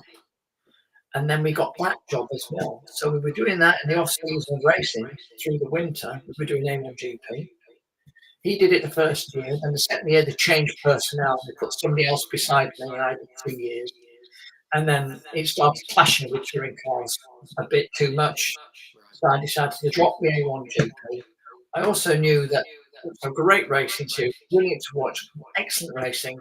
There was all sorts of things happening in the background that I'm not even going to go into, but obviously it was all money related and I was a bit interesting, to say the least. But I got to travel the world, get to know the new circuits, like in Indonesia and in Malaysia. I did Sepang, and in China I did Shanghai, Zhuhai, also did Eastern Creek, and also Taupo in New Zealand. I got to all these circuits. And it was Taupo's a cool one, isn't it? It was very cool. You get paid, they pay for your flights, and they look after you in a hotel, so it was well given. And I loved it. Absolutely loved it. And then when I stopped, it was the right thing to do because obviously they went on for another year before it all stopped. Yes, it all kind of ground to a halt. And I was doing safety car for touring car, so I was very happy really in the end. Wow, that's amazing. Touring car thing is great, and it has changed over the years. And Pete and I worked together for 15 years doing safety car, and then unfortunately Pete had a brain tumour. And it's difficult to talk about this. I'll keep it brief. Yeah. Basically, he had to stop, and then they put somebody else with me, and it's Pete who said, "Right, you should try this lad called Kieran Salmons." And he was learning. He was an instructor. He was doing marshalling and everything, which is where Pete came from. Okay. Pete thought, "No, you'll be quite good, give him a go." So he came and sat with me, and Kieran's been with me ever since. So, you know, we've been with him for 5 years now. It will be his 5th year this year. And I'm on 20. So it's doing touring cars is great. I really enjoy it. And sometimes it can be very challenging when the weather's interesting. Yes. It's also it can be very challenging when they send you out late. Yeah. It runs that short circuit. They come around very quick. 3 times I've come out alongside the leader. And that's crikey. Yeah. The first time was a long time Tom Chilton, where I came out and he was there and I'd hold it together. Second time was Giovanardi. That was a good one. But the best one is still Matt Neal. He came out and he was on it. As I came over the hill, and they'd obviously only just thrown the flag. They came flying through paddock, like they always do. And I'm coming down the hill, and I'm going, Pete's going, "That's alongside us." Yeah, I know. And I looked over, and Matt's looking at me, and we kind of look at us and go, "Okay, I can see you." And he's like, "Now what?" Thanks, Matt. There have been times where we got sent out too late, not touring cars. Renault Clio's is one I can think of, and also former Renault sometimes. F4s happened a couple of times. The Clio's was the best one because this is when Paul Yvette was leading the championship. And they called us out a little late. So as we're going out the pit lane at Thruxton, this is, they're all coming through and they're already ahead. And Pete says, "Oh, we're going to have to let them all through." I said, "No, let's see if we can catch them first." So I kept my foot in. They're going round, and we come up round the top and coming into the complex. I pulled alongside and got late on the brakes, and you could see this car do this as if to go. It's like a bit surprised, and I got in front. That was all right. Later on, I saw Paul, and he says, "That's a bit late, wasn't it?" I said, "Yeah, no." He says, "Telling me." He said, "I'm driving around thinking, safety car, where is it?" And then I went, "Whoa, there you are." So it was good that we were both on the ball. But it's happened times with single seat as well, where there's one where I'm belting, thinking, "We've seen this, it's all right, it's going to slow off." "Oh, no, he's not." "No, yeah, he is. All right, let's catch him." And you do, you end up overtaking some cars to get in the front sometimes. And other times you just have to, if there's too many gone, you have to drop back and let them go through and wait for the leader to come round again. Your aim is to try and nullify the race as soon as possible, to get them all together behind you so that it gives more of their gap for the marshals to do their bit to get it all and going. The idea is to do as few safety car laps as possible. If they go, because there's bits all over the track sometimes, like it's happened at Alton one year. Remember the Janetta one where he went off? It was like an aircraft accident. Oh crikey, yeah, and it just and like it destroyed itself. Yeah, I think it's Carl Breeze. I can't remember, but that was one where we were just going around. There's just bits everywhere, and there's been other times like you got to pick your way through, and you make sure they follow you. They're supposed to follow safety cars. I'm going the safest route. If they start going elsewhere, the big chance are going to cut the tire. But I know what you're going to come on to. You mentioned this in when we were talking. I was there the day that Billy Munger had the accident, but yes, they red flagged it straight away, so we didn't see the actual. Okay. They pulled us out, and they'd already made the decision because obviously they got great cameras at Donington. They saw the mess, and immediately, even though they called us out, they then kind of thought, "Actually, this is going to take a lot longer, I think." So they red flagged it, but we were staying there. And then we just reversed back. But I do know there was bits of it. Because when we drove around, we could still see bits of car in the not big chunks. I mean, I'm just little bits of carbon fibre in the grass. I could see it. So you think, wow, that must have been enormous. And obviously, when I've since seen it on the TV, you go, that's just unbelievable. Yeah, it really was. Yeah, I kind of put it in the notes about that because I was actually, when that happened, I was actually out in the States, and I heard what had happened. And I'm not one for watching accidents back. I mean, I obviously saw that one once, and I've not watched it, so I didn't actually know if like you guys went around the circuit. And I'm kind of glad that you didn't, because obviously, there could be some details there that could be very difficult to talk about. But he's done very well since, hasn't he, to recover from it, and what he's done since Billy Munger. Phenomenal, absolutely phenomenal. I mean, he completed that Ironman triathlon thing. Yeah. But on a par with Zanardi, remember? Zanardi had even, phenomenal. Yeah, well, a few weeks ago, before Christmas, I spoke with Alex Tagliani, who he was on here, who obviously hit Alex. Yeah. And, he said it took him a long time to get over it because of what happened with Alex. And he said it wasn't until about 8 or 9 months later where Alex was at a race and he came over on his prosthetic legs. And he said something like, "I'm glad you kept your foot in it, otherwise you'd have hit me in the side," and kind of laughed about it. And he said, "I'm kind of glad that it happened the way it happened, because otherwise I'd have been dead." And he gave Tagliani a hug and said, "Look, it's not on you. You couldn't go anywhere. Do you want to go for a beer later?" type thing. And apparently that the whole weight lifted off Alex's shoulders. Yeah. Which was lovely to hear. I could understand it, because when I was saying it, I touched on it before about this. But like I said earlier on, me and David Bradburn we met by having a big shunt together in '88. And now I don't remember this day at all, for reasons you'll realise very soon. But I only know what happened from other people, because on the bridge, JJ Letter was watching, because it was a Formula 3 race, but it was the race to get the grid against, I forgot the name of it, not consolation race, bloody hell. Oh, yeah. Yeah, the extra race you have to do to get on the back of the grid, basically. Yes. It's a short circuit. They only have so many, so you've all got to, the ones at the back have got to do this race. I know I'm having a mental block on it now. People will be screaming at the shit screen right now, telling us what it is. But so when we started on the race, round the hairpin, coming on the straight, Dave and I were together, and something happened. We touched, and by all accounts, my car went sideways in front of him. He landed on the side pod. We went into the barriers together. And I thought it was in the metal barrier. David says, no, we hit the bridge wall at 130 miles an hour. And it ripped the front of my car off.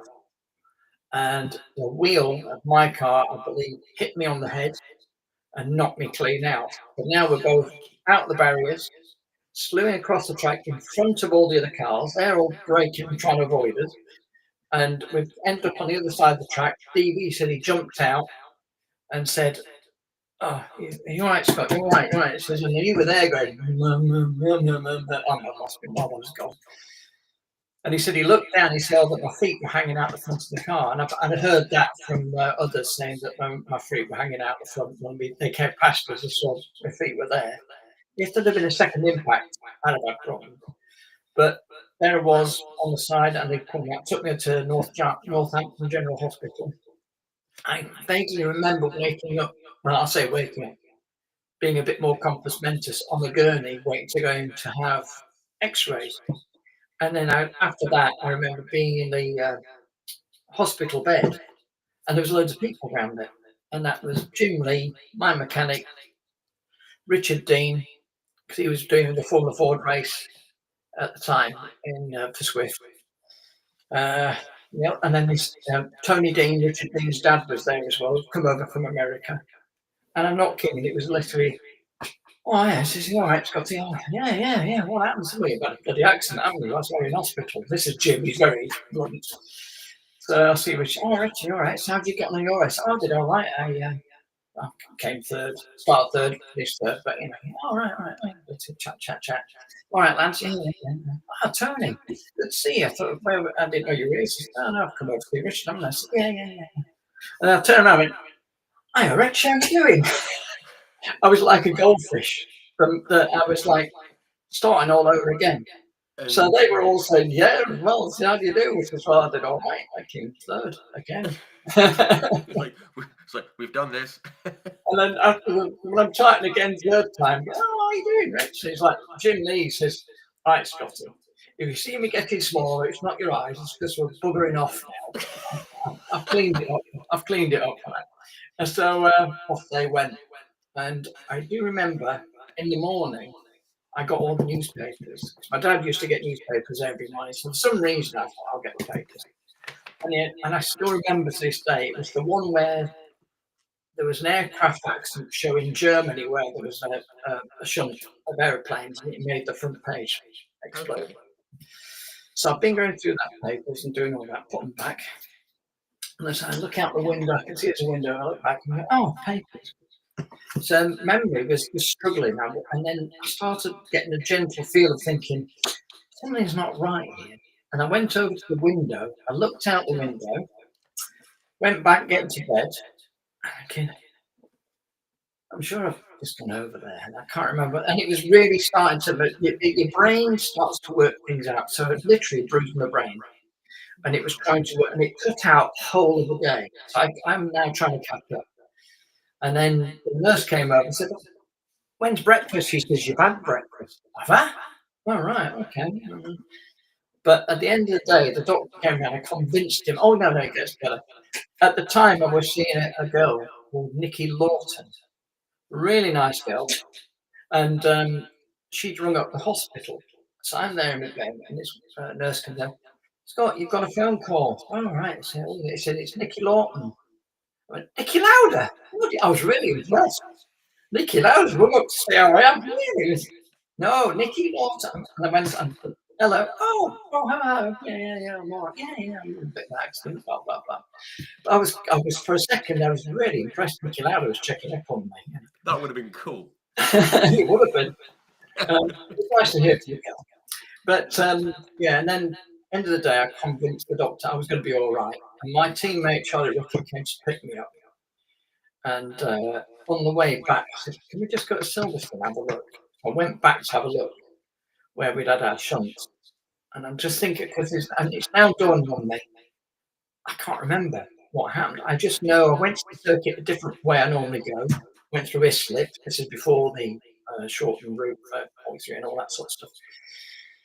And I also remember I'd gone through Islip through the bit that's known as the Stefan Johansson curves because he'd rolled a car at the chicane type bit of road. Yeah. There's little things like, and also remember I'd been in lunchtime at the circuit, and that's all I remember from the day. I don't remember anything else.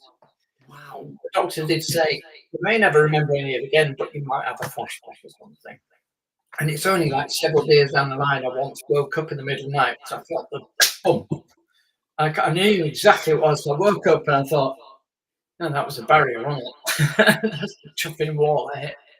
And that's the only thing I've ever remembered from that day. That's all those little bits. But the next race meeting, I didn't have a car because it destroyed the car. I've got pictures of the front of it, which is quite weird when you look at it now. And I'm there at the race meeting and or testing or whatever. And David Brabham was there. I went up to him. And this is the first time we've talked. I've never even met him before until this point. And he goes, "You all right?" Yeah. And we start pretending to muck about. I don't know why. We just playing. These two guys, the guy came up, let's break it up.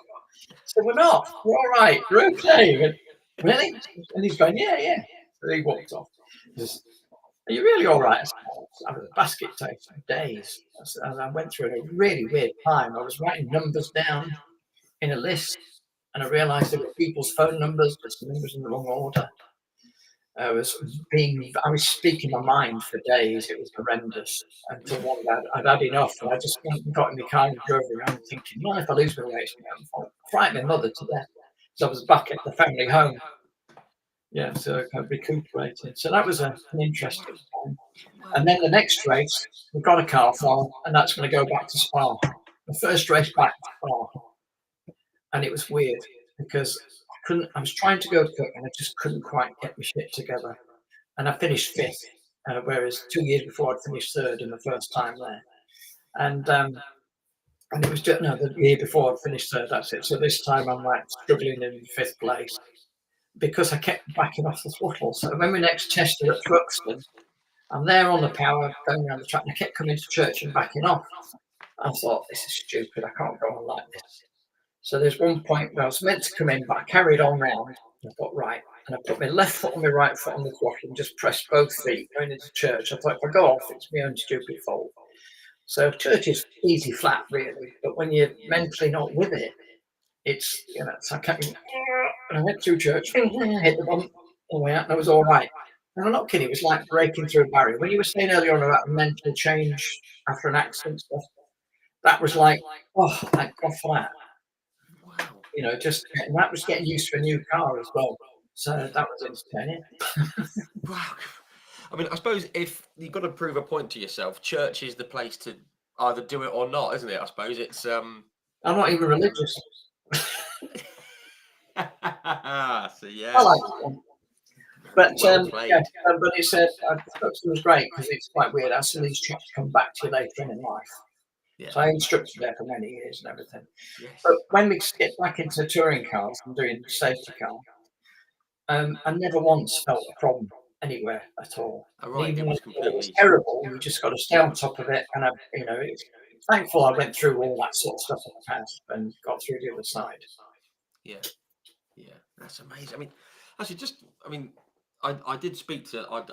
You said that you did a bit of safety car work for the BSB, British Bikes. I'm a big fan of bikes. Anyone who knows that. If it was all down to me, the whole page would be bikes because I love it. But I spoke with Brad Jones, who recently, I think it was 2022 or one, I think it was. He came off at Clearways, smashed himself up, hurt his chest and his head and everything, and he was in a coma for 6 weeks. the first video interview he did was on here, which was very cool. Afterwards, I just emailed him and he said the same thing. He said he doesn't remember. It was about your accident that you had with David. He said, I don't remember qualifying. I don't remember race 1. I don't remember staying overnight on the Saturday night at the circuit. The accident happened in race 2. He goes, I don't remember any of that. I remember walking the track on Friday afternoon. I remember being stuck in traffic on the M25, and then I woke up in hospital 6.5 weeks later. And it's just odd, isn't it? The memory just shuts it out. It does. That's it. Something in your brain says you don't need to think about that, but there's a bit of a gap, and your brain then starts to try and fill that gap. And it's like it becomes an obsession of trying to fill up what you've forgotten. It's almost like it's saying there's something in there, and I'm going to try and get from point A to point B somehow. But it's an incredible thing, absolutely amazing.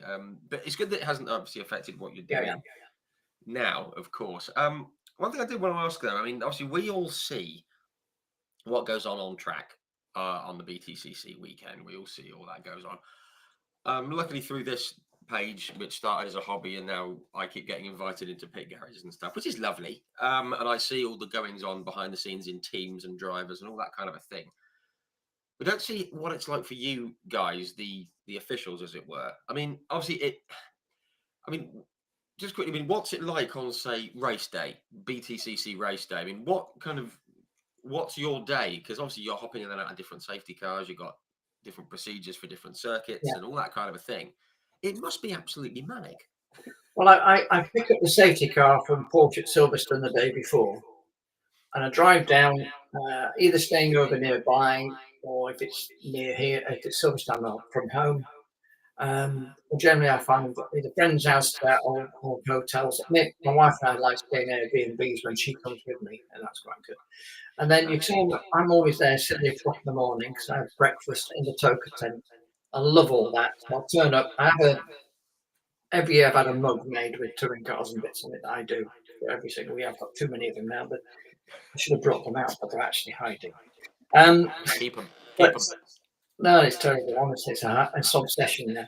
And I'm actually in the middle of designing this year. But I have my breakfast in the morning, get that done. And then you go and pick up your radio. And I see Kieran and we mess up. And then we go pick up the cars. Now, it's been easier the last couple of years because there only seems to be 3, maybe 4 cars at the very most. Last year was maybe 3 cars, but there was a time when there was 5.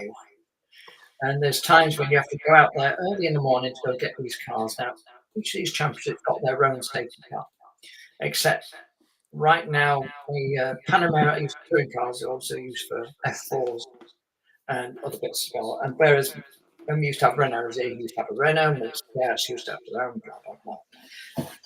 So when it's Porsche, I go pick up 2 cars there sometimes. It's been less so this year. So last year I only had the Panamera towards the end of the year, a 911 Carrera 4 GTS for the Carrera Cup on these sprints every now and then, and also a Mini Cooper Works.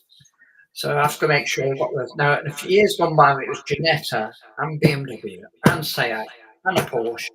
It got busy, and you have to go to these where the main people are. You've got someone to talk to. Is the car ready? Is it dressed to go? So they're mainly touring road cars that are just dressed up with all the bits on it. And I also, when I turn up with the Panamera, we go straight to TOCA, and we put the lights on the top, change the number plate so it just says Porsche on, and it's the safety car, it's ready to go, and we plumb all the lighting in. Remember also, we've got radios on. I've got a radio that's strapped on me, and I have it plumbed into my helmet. So when we're moving around, we've also got these magnetic areas that go from car to car. So, literally, once I've got all my cars together, then I can chill for a bit. Now, it depends where we are, because sometimes at Donington and Brands Hatch, there's somewhere else right now, and it's gone out of my head. But we tend to lead them from the assembly area round to the pit lane. So you lead the car around, so they can't be trusted to go out on the track road to the pit lane themselves. They've got to follow us. So those tracks are all busy, especially Brand, because it's under the tunnel, around, part of the track, into the pit lane, drop them off, go back. get ready from the for back of the pits, isn't it? You go in the back. And you go back on the back of the side, waiting for the next one. And then obviously on a Saturday, there's also qualifying for touring cars. We're not needed for that because they go straight to the pit lane. So you have this chance where you have a bit of a window where you're just ready for the next car. Make sure your next car's ready. On race day, it is back-to-back races, and you are swapping in and out of cars. So as soon as Brands Hatch is a difficult one because you're on the hill, and I park the cars near the tunnel to go out. You jump in one, get in the other one, go down the hill again, turn around, and it's teeming with people. Yes. The hardest bit of my job is when you're going to go to the next race. So when we, let's say, for instance, at two of them are particularly bad for this. Croft, there's three, Croft, Snetterton and Donington. We come out of the track through the gate, come round into the paddock, people everywhere, and you've got to try and get yourself back without killing anybody, basically. And people do give you dodgy looks when you're coming through. I'm going, I'm just getting them out of the way. I'm thinking, well, I'm going somewhere. You can't lose yourself in going, sorry. You just got to get on with it. Got it, yeah. You just make sure you don't, run over anybody, and you're making sure you're working through and got to get their head. And then you get up in front of all the cars ready to take the next lot out. And obviously, when they give us a call, we go straight out onto the grid, lead them at the front, other than touring cars when we're at the back for touring cars. But everything else, go at the front, and we're waiting for the countdown and everything. Being around for a green light, flag lap. Sometimes it's 2 if it's a short circuit, like Primetime Short. And which I particularly like because you get to your foot down a bit. But it's literally making sure they perform at times, stay in formation, they come round, and then we peel off and we go straight to standby and they go. On their race, as we're called, it's the radio that goes, the safety car standby. And Kieran strapped the radio, safety car received, or whatever. He says he can change it sometimes. And then it's safety car on track or deployed. There's all sorts of different ones say different directors say different things sometimes. Safety car on track, okay, and then we off and we're straight out there. And we get and wait. They try and get us out there ahead of time, so then we're waiting for them to come round. And I'm watching the mirror. And as soon as I see the first car come on, we get going. We catch up. Kieran says we have the leader. Away we go. We just stay out there. We're looking at the state of the track. Sometimes they ask us, they say, what's the track like? If it's a rubbish day or does it get around, what's the content, what's the condition of the circuit? And there have been times where we've stopped to race because I've said, this is too dangerous. Many years ago, it happened with the former Renaults and former Fords, I can't remember now. But we were driving around and they said, what are your conditions? And I said, tell them it's too dangerous for single seaters. And the word came back, yep, I agree. Safety car, bring them into the pit lane. And they were off the bits, the Fords, I think, because it was dangerous. It was the kind of bit where the water could easily surf on it a little bit at some point. So sometimes we make the call that it's not down to us, it's what race control decides. So sometimes race control calls that a little bit late. So when you see them say, safety car's really late out there, it's not us, we're going to what we've been told to. And you've got to remember, they've got a bank of screens and they're deciding what to do straight away. They've got to quickly decide, are the marshals going to be able to get this in a safe place straight away? Right. Do I need to get a telehandler out there? Do we need to, get the safety car out there straight? Or do we need to stop the race? They've got to make a very big decision very quickly because they're all moving. And the longer they go around deciding what to do, it's cutting down when they need to bring the safety car out, depending on what the word is. So the radios are going crazy. We don't hear everything, so on a different channel for that, to find out what they say down there, where the incident is. But at the end of the day, they'll let us know what's going on, so that after a while, keep going around, say, yes, sir. And after a while, it's looking quite good, and they might ask us if it's okay. Yeah, it's fine. We give it a bit longer, they'll be safety car, lights out and in this time. And we go, okay, safety car in this time. And there's a certain specific point where you turn the lights out. It's always in the briefings in the morning. We'll let them know in the briefing in the morning where the safety car lights are likely to go out, especially touring cars. They're more specific. And then you just pick up the pace and just say go for it. And you then put the lights on, floor it all the way back, and get back in the pit lane before they come around and run over me. Wow, that's fantastic. obviously we all love it when the cars get they're back up to speed and they're off again. Yeah. That sounds like we love it when you're out of the way, which I don't mean it in that No, way. look, I know I'm the least popular person out there. It kills the race. Yeah. And the one who hates me the most is whoever's leading the race, especially if he's pulled out a 5-second gap. He's now. Yes.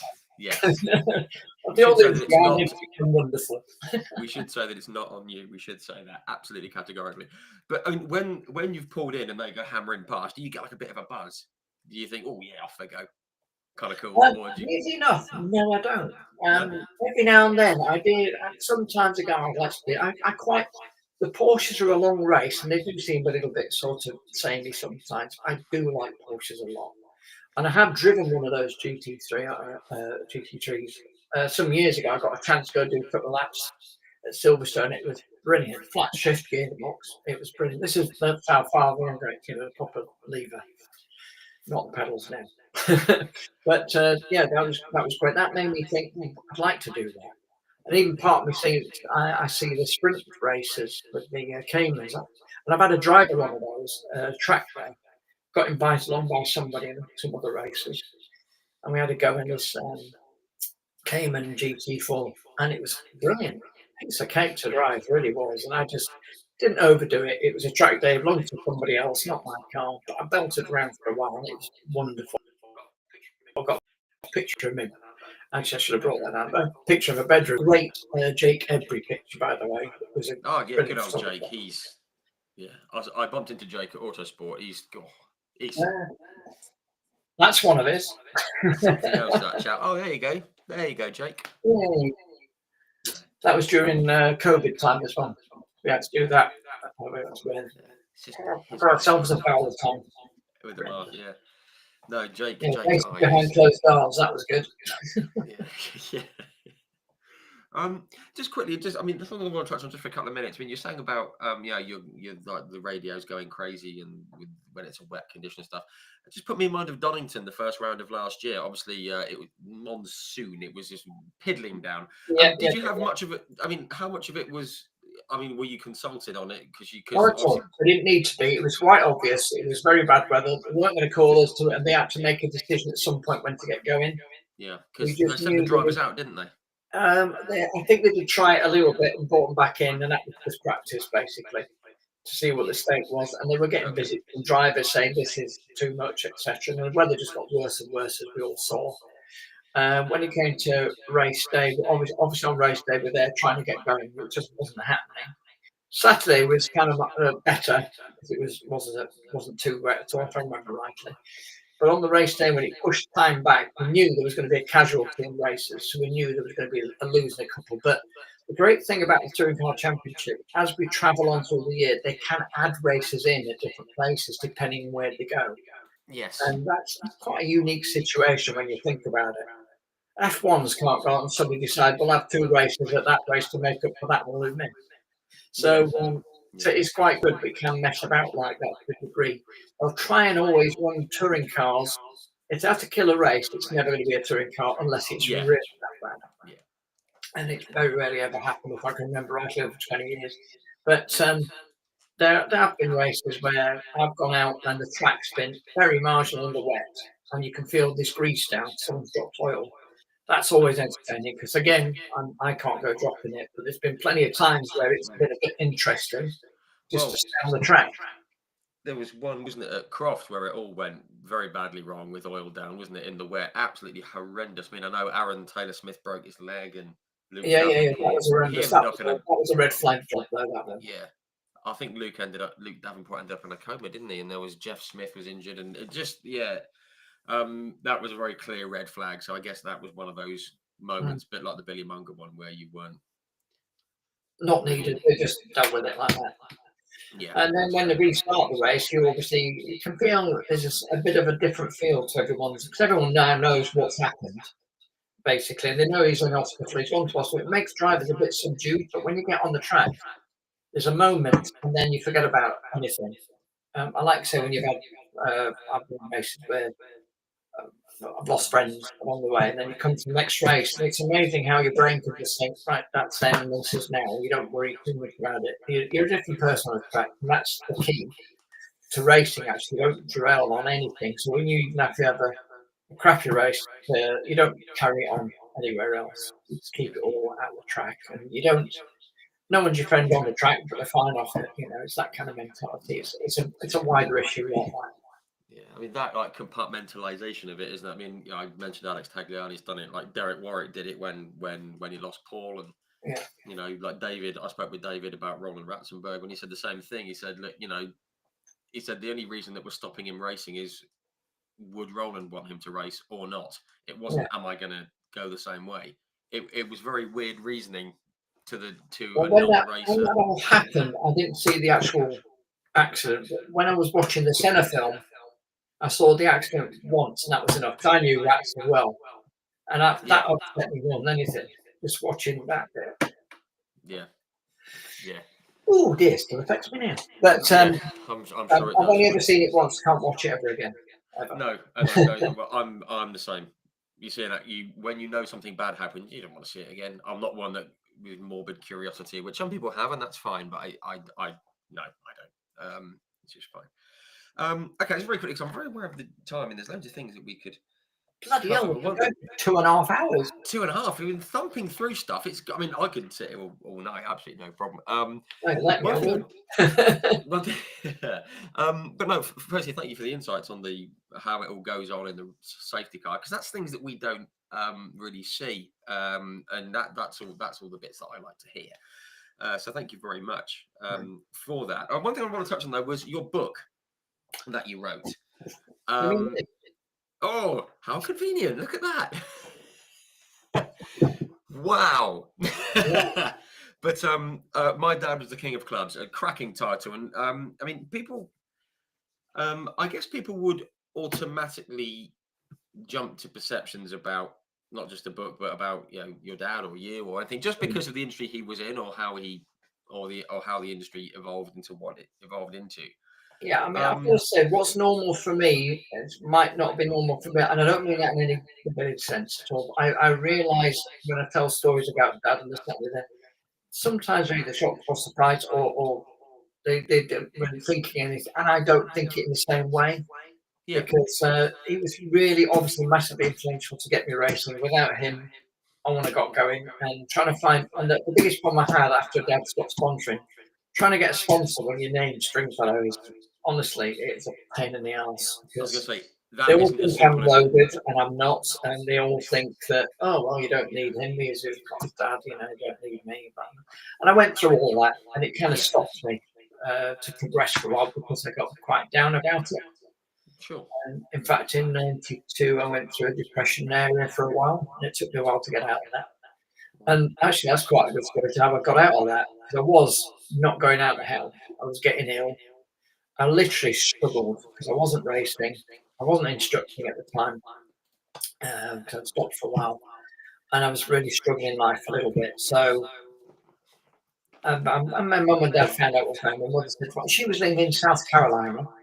My dad had all the clubs in America. So we've got New York, Miami, and LA. But what happened when the dad says, right, come over to New York, come and be with me for a minute. My mother says, come over to me in South Carolina. So I thought, all right, I'll do both. So I went over and stayed with my dad for 2 weeks. And that's when he'd already just started doing the Go Club thing. That was in New York where he started out. And he just bought another club out called Zoo. Which, remember, my dad has a reputation of these clubs having leopard print, and they used to like leopard print. The Zoo was like zebra print everywhere. And I quite liked it. It was quite a good little club. So I got to learn about lap dancing trade first time when I turned up there, and it kind of pulled me out a bit of a hole, has to be said. With these crazy girls that were dancing for me, they introduced me to Jack Daniels whiskey.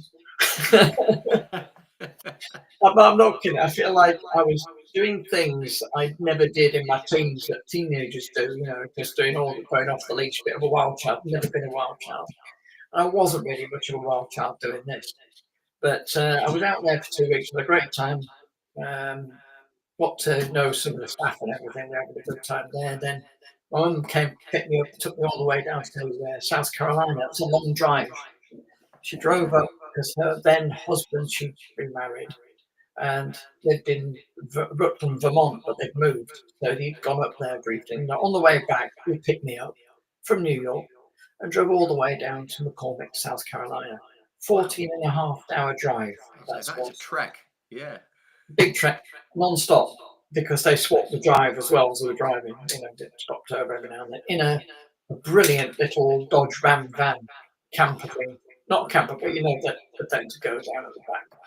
And it was wonderful. So I stayed in my mother for 2 months. I nearly got married to an American woman. Yes.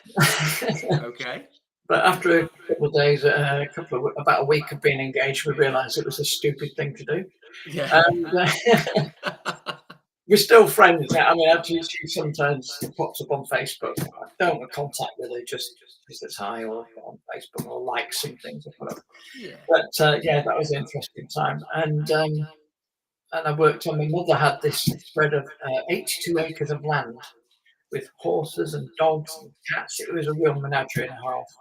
Wow. And it was great fun out there for a while. And I took myself out completely. At this point, I was living in a house in Enfield as well. So I disappeared off to America for like 2.5 months. Wow. And it kind of pulled me out because I was wanting a good run. I mean, I never did drink. I wasn't a heavy drinker. Didn't do drugs ever. I was just struggling in myself. And it was great to have my parents kind of say, okay, come to us. We'll sort this out. We'll help you out as much as we can. And it did turn me around, made me realise the whole world doesn't revolve around a racing car, which has to be said when you race cars, that's where your life is. It's just, yes. And when things go wrong, and I know there's a motor racing out there that are on that ladder, as soon as it comes to a stop, it's difficult to get going. I can sympathise entirely how they find things difficult, and a lot of them could become instructors. I'd already been an instructor, and when I got back from America, I got into instructing again, and I've been doing it more or less ever since. Even though I did step out and do 10 years working for Red Hour at the club until we lost him to cancer. But it's a different world doing clubs. When I got out of it, it's really quite strange. For a little while, I didn't miss instructing for a bit, and just enjoyed the different world, different life. But honestly, people who work nights, a different breed, and also it's a harder life than you can possibly believe, because you don't live on the same plane as your friends half the time. Yeah. I'm not going to get the violin out, No. It was working in nightclubs where obviously a lot of clothes coming off and on and off and on and off. You kind of get used to all that. You become very blasé with it, and there's a different world, and how you approach everything. You become a different person in many ways, because you've got to. The thing about the girl club thing, you are treading a very fine social line. Yes. And I saw many people step over the line and this, that, and the other. And I saw a lot of different people in many different ways. It teaches a lot about people, stuff like that place. And even then, when I'm instructing, you just got to remember that everyone's different. They have a different way of dealing with stuff. And when you're teaching somebody what to do and learn on a track, you're going to find what is a trigger for them and try and coax out of them and improve them. And sometimes it is down to the social, how you deal with somebody, how you talk to somebody. That's what I love from doing the club. It kind of put me in a different area when dealing with people, which helps in scripting. And also, not to the same degree in safety. I was different because we were insular. It's just two of us in a car belting around. But I still get to know quite a few of the drivers when I'm there, and we see them on the TOCA tent and stuff. And it's a great one. The TOCA people, everybody I work with there, they're all great people to be with. And, and I feel like I'm part of the furniture there. And I'll do another year, and I'll carry on. I'll see how it goes. The day might come where I've decided I've had enough for them. They might come where they've had enough for me. I don't know. We'll see. Yeah, we have to see what comes. That's amazing, like the parallels, like the social parallels between sort of different people in different walks of life and things like that. And can I just say, if you are going to blast yourself out of a funk, that's quite a good place to do it. Go to the States and experience something completely different and just go. I was very lucky. It's not the kind of thing that happens to everybody at the drop of a hat. I was very lucky to have the parents I had all the time, especially Dad, who was just he was very good with people and very good with me and my sister and everything. And it was just, losing him was the worst thing in the world that could possibly happen. Yeah, yeah. And life's been very different since then, and I've had to I'm develop sure. my own life again. And yet again, motor racing instructing, the people I work with that I've known for years went a long way to helping me get back to be who I am now. Yeah. Because there is a period of time where you struggle. Yeah. We've got to try and find it. And getting married again and is wonderful. She's great to be with, and it's somebody I knew when I was 11 years old. So we were at school together. And it's nice to have that kind of connection from the past as well come back in a way. Yeah, that it's nice. Yeah, as you say, it's a connection from the past, but also just in tough situations, you need family around you, and there's all different kinds of family. There's actual family, and there's like a motorsport family, and it is a big community. And I'm not surprised that it helped pull you through in a tough time, because that's just how it is, isn't it? Yeah. But just quickly, I mean, on the book, but the book is on sale, isn't it? Just to come back to it. Well, you say that the publisher went into administration a couple of years ago. So if you're going to find this, you have to go looking on eBay. I don't think it gets. You can find it on Amazon still, here and there. I make figure all from it, but it doesn't matter. I'm actually writing other books. I am actually still putting together my own racing career completely. Nothing about that at all, really. He's in it here and there, but it's about racing, instructing, and safety car and everything in between. So that's a long project. It's got a long way to go before it ever sees the light of day with anybody, actually. But I'm also writing stories as well, which I tend to get started on stories, stop, and then start on another one. So I'm doing quite a few things at the moment, and one of them is a racing story, one of them's a detective, another one is just a mixture of different stories. Like so there's a little bit of a writer in me that's not really going anywhere at the moment, but it don't matter. I do that when I feel like it, just have an idea. Oh, I know where that guy's going to go. I know what to do. I love that. That's excellent. Well, hopefully the books will see the light of day soon as well. We can share it all, which would be lovely. No, that's great. Just very quickly before I jump into some little fun questions here. This is just another one regarding the club. I read recently, and I didn't know this. I'm a big. People might know. I love me heavy metal music, rock music, and all that kind of stuff. I kind of grew up with it. My dad was into like Quo and Dire Straits and stuff, and it got heavier and heavier for me. And I spoke with Rick Parfitt Jr. He's in the same boat, loves his music as we know. I know Rick. He's a nice guy.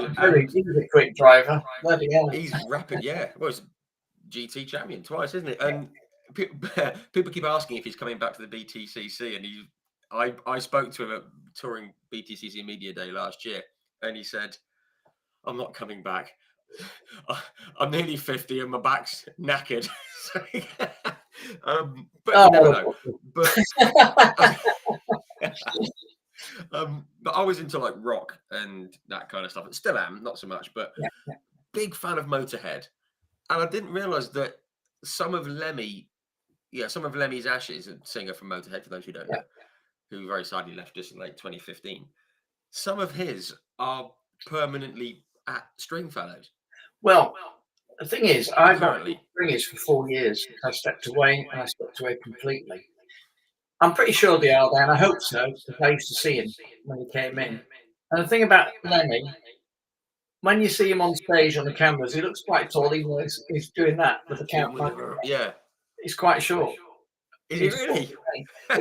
Honestly, he's such a nice guy. I've met quite a few people through the club. But Lemmy was a really nice. I used to stand and talk to him about. I can't even remember what we talked about now, but it was never about music. Yeah. In fact, any of the musicians I've ever met, it's never about music, which is you think you would, but you just don't. You just talk about other stuff. So I've met at the club. I've met so many interesting people who are well known. The ones that stick out the most is Eric Clapton. Oh yeah. I was well. It gets better. I was. This is in '88. A girlfriend of mine and myself, we went to see. My mum had said, "Oh, I've got those tickets to go see Fleetwood Mac." She'd been on a plane in first class. I'd love to see Fleetwood Mac. I never have. And my mother was on this plane, travelling first class, and Fleetwood Mac were on the plane. So she went and introduced herself.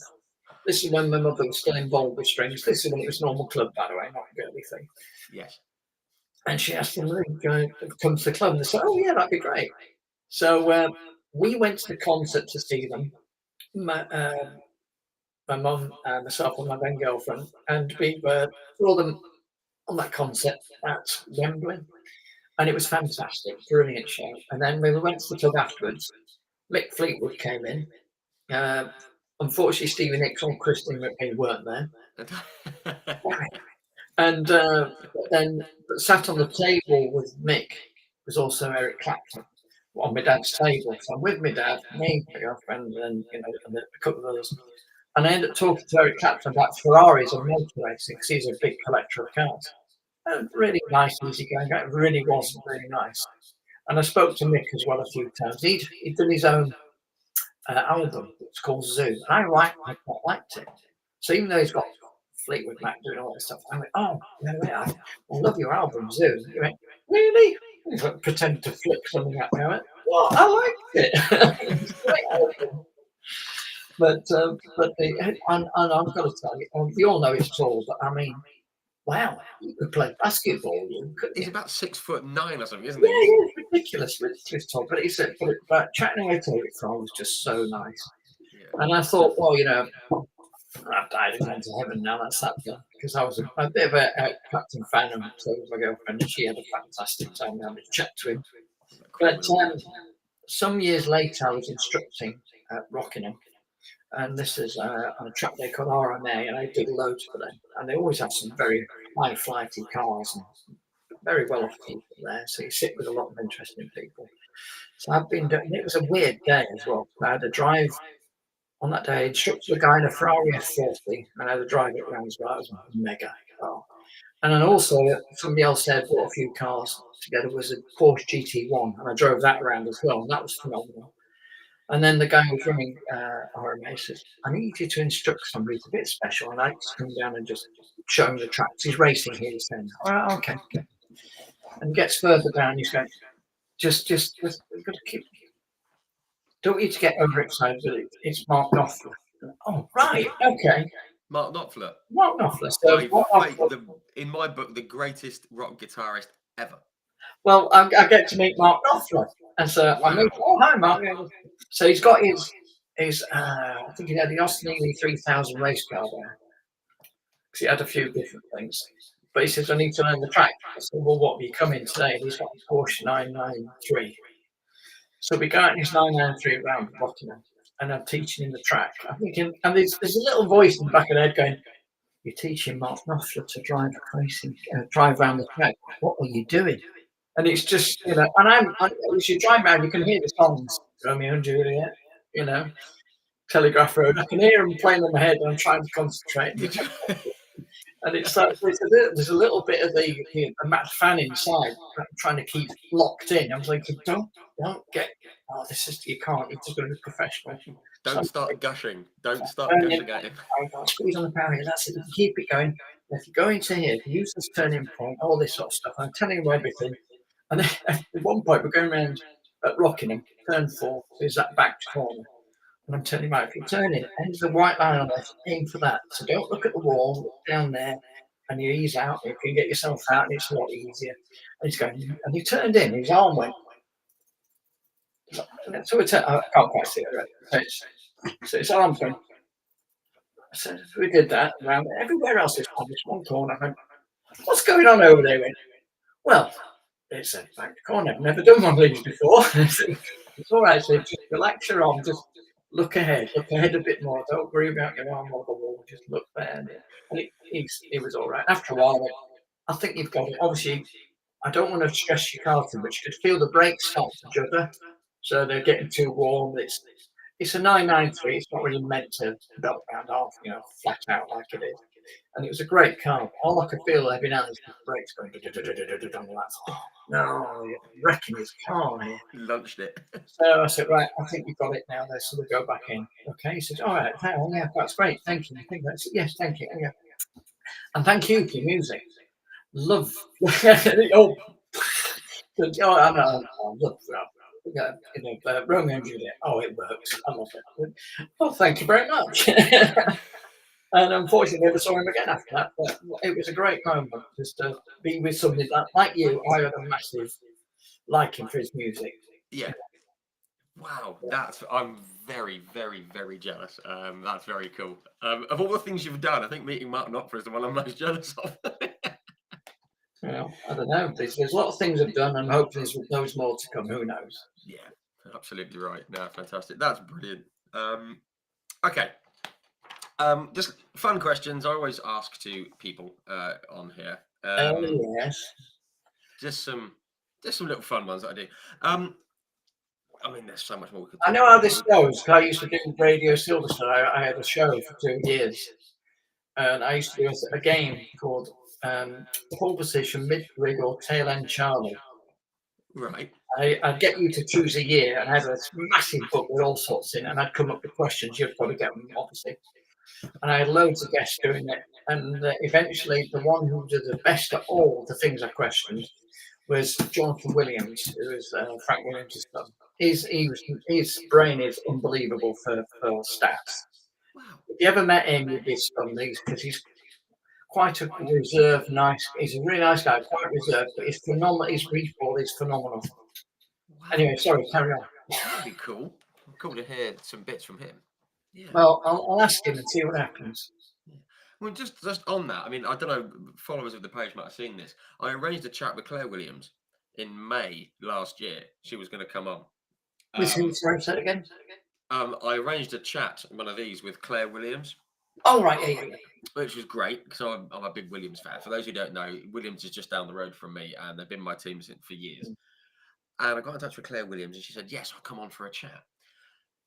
And we arranged it for like a Monday or a Tuesday during the day because, whatever. And 3 days beforehand, they said, "Look, really sorry. Claire's been invited out to the Miami Grand Prix. She hasn't been to one since she stepped down as team principal. She's going to go to the Miami Grand Prix. Can we reschedule?" I went, "Yeah, of course. Yeah, no problem at all." And we haven't been able to reschedule it yet. And it's like, and I'm not letting go. I was saying, "Come on, this is Claire." So I'm going to try I've got one up on you, and you're never going to be able to top it, I'm afraid. For my show, I interviewed Frank Williams, and it was brilliant. I've got it on DVD, on DVD, on a disc. I've got it on CD. That's fantastic. Oh, Frank. It's basically down to him. He started it. If it wasn't for Frank Williams, I wouldn't even be into motorsport. So, God love him. And then come on to do your funny question. Then right. Okay. Just some little light-hearted fun questions. Did you have a favourite driver when you were growing up? Weird. When I was first aware of racing, it was Graham Hill. Yeah. Years I ended up racing with and alongside and against Damon Hill, and he's a nice guy, but he's a little bit on a different plane, a little bit. Eversline is a nice guy, but we've never been close, but we get on. Nice chap. But in my early days, if anything, I became really quite, not obsessed, but I loved Gilles Villeneuve. I also love Williams, because the first Grand Prix I ever watched live was the 1979 British Grand Prix. Right. Williams had their first win. I went there being a Carlos Reutemann fan, and came back out of it as Gilles Villeneuve and Clay Regazzoni fan. Wow. But then again, I was 13 at the time. That's cool. No, I love that. Is there anyone that you particularly admire now as a racing driver, whether it be on the TOCA package or F1 or anyone that you think they're a bit good? Well, I always liked when Button came along. He was stunning, especially in the wet. Really, really got a good sense of where he was all the time. And he was a little bit cocky as well, wasn't he? Which is quite rare for newcomers now. No. The thing is, there is a fine line between being cocky and confident. And he was good at doing it. He came always across as confident with a little bit of, I know where I am. But a lot of drivers like that, all the big ones, Schumacher, And I must say, I love Lewis being in a Ferrari. I'm not anybody over the top about anybody, but Lewis in a Ferrari, I really hope he gets it together. We'll see how it goes. Well, when the new regs come in next year, still going to come out with Shell a bit more. As for other drivers, I know it's difficult because you see some others bubbling under trying to get in. It's tough to get into F1. I mean, it's tough to climb the ladder wherever you are. Just getting to F3 was interesting. Trying to get out there to F3000 was interesting. And now there's no clear ladder. It's so many different championships. It's everywhere. And seeing where the next star come from is quite hard to find. Yeah, it's not quite as defined as the odd Senna and Lewis and everything. There's a lot of good drivers out there. Even in my day, there was names that we know that not everybody does in the real world. He says the real world, like John Pratt and Dave Coyne. These are great one, Coyne. You know, there's quite a few of them out there that were big in my day in Formula 4 that could have gone further if they had the right sponsors, the right money, the right team. And that's what it is. You have to tick a box all the time, have everything going for you all along the way. As soon as one thing's not working for you, it makes life hard. And if you lose a couple of them, then you're not going anywhere for a bit, and you've got to find a different path quickly. And if you don't, you start losing your way. Yeah, absolutely. And always what stuck in my mind was Otto Rensing. I always remember that name. Yes, I never actually knew him that well. I saw him, and I didn't get to know him as a person very much, but I knew him because he was doing F3 when we were doing it. Long time Paul Stewart, I think. That's it. Yeah. It was just quickly on Lewis though. Next year, when the new regs come in, me and a few mates we're looking at going to the Italian Grand Prix. Just to say, we saw Lewis at Monza in a Ferrari with the difference. Yeah. Doesn't matter what the result is. That's just good, isn't it? So we'll see. Yeah, but I did a test session at Monza in a Ferrari challenge car. I only did 10 laps because I was sharing it with somebody else, two of the drivers, and one of them, the car broke on him, so I only did 10 laps. But I'm not kidding, Monza, you can feel the history of the place when you're there. If you get anything else, you can feel it. Yeah, I mean, every person I've spoken to this race there. I mean, I spoke with Abby Eaton, who she raced there. I spoke with Gary Ailes, and he was just buzzing about it. I know. I saw it on here actually. Talking about it. Gary just absolutely. You can see him still smiling now about it, which is incredible. Yeah. So yeah, can't wait for that.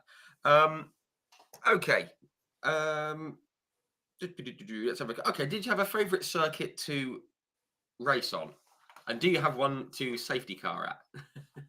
Well, it comes back to the usual. I've always liked hilly circuit. I'm not a fan of flat ones, even though I've had success at Mallory. It still has a little bit of a twisty bit of devil's elbow. But I'm not a mad fan of flat tracks, but hilly ones I love. So Alton Park is there, so it's Donington, but Spa. It's difficult to tear them three apart. I love Spa with a passion. Yeah. But also Alton is just home, basically, and Donington is like the second home. So yeah, I would say it's just them three really. And I've been on some interesting tracks abroad, like Shanghai and Sepang and stuff, and they're flat but very, very quick, very straight line tops. Good fun tracks for that. Yeah, that's good. Yeah, I love an undulating circuit as well. I'm absolutely with you on that. One of my bucket list is Bathurst for obvious reasons. It just looks awesome. Okay, did you have a? Someone just said the Snetterton's out. Then yes, although that's actually got a bit more of a hill on the main straight than I thought it did when I first went. I thought it was completely over at Snetterton, which is very flat, but there's a bit of a hill on the main straight. More a very small incline, yes. Yes. If anything, it was completely flat, and then I tried to walk up the main straight. If the film Rush is anything to believe, Paul Ricard's got a big dip in the main straight. Yes. That's got a big dip in the main straight. There's mountains. Because obviously in the film Rush, some of that is at Brands, isn't it? And some, but yeah, in the Senna film, the recent one, which I haven't really watched all of. No, I've not seen it yet. It's those very well-known Pyrenees of East Anglia, isn't it? Yes, I saw that come up on Facebook in the pictures. It's like, what on earth are you doing? It's like you must know people are going to spot that. Well, we all did. Everybody took the picture. Yeah, wow. It's caused a lot of mirth. Okay, if you two. Okay, no, let's just go for one more. Have you got? Okay, two more. Have you got a favourite car that you've raced? Yes. The Van Diemen R86 and the Rolt RT34 that I had in our PF3. I know I've had loads of Reynards, but that Rolt was just surprised me. It's one of the, actually, the first time I drove a Rolt was a test session at Silverstone in, I can't remember what year, 91, 92 or something. And it was Fred Goddard bless him, because we've lost him many years ago. But he's a South African guy, really interesting. And if you said, "Do you want a cup of tea?" Yeah, do you want a cup of tea? Yes, tell us 2 sugars, 1 to the left, 2 to the right, every single time. But I turned up and I was there going, seeing he was testing this other guy, and we were talking. He said, "Have you ever driven a rut?" I said, "No, I never did actually." I often wondered what it'd be like. He says, "I've got another one in the car. It'd cost you 500 quid for the afternoon, but we could drag it out and teach you to drive it. You got your suit?" I've always got my suit and helmet. What are you on about? So I got my kit on, got my license, went in and tested it, and I had to go in this, and we didn't have the right ratios fully because the other car had the proper ratios. So he says, "Don't worry, we'll get them somewhere near." So he's putting out the ratios. "That'll do. You might have to hang on to the gear a little bit longer on that one, but that's all right, okay." And I remember driving this car around, and it was weird. It was like, oh shit, I should have had one of these because it was so smooth, and you could feel the chassis work really well. The Reynolds were very stiff, and you could throw it in, and it was very pointy, and you got used to that. But with this, it felt very ultra smooth when you turn in. And I could, oh my god, maybe I should have had a roll. I would have won the championship. Probably in the second year. But there you go. That one was impressive. The Van Diemen R36, because it was just, you could do no wrong with it. You could, I never once thought this car's going to throw me off the track.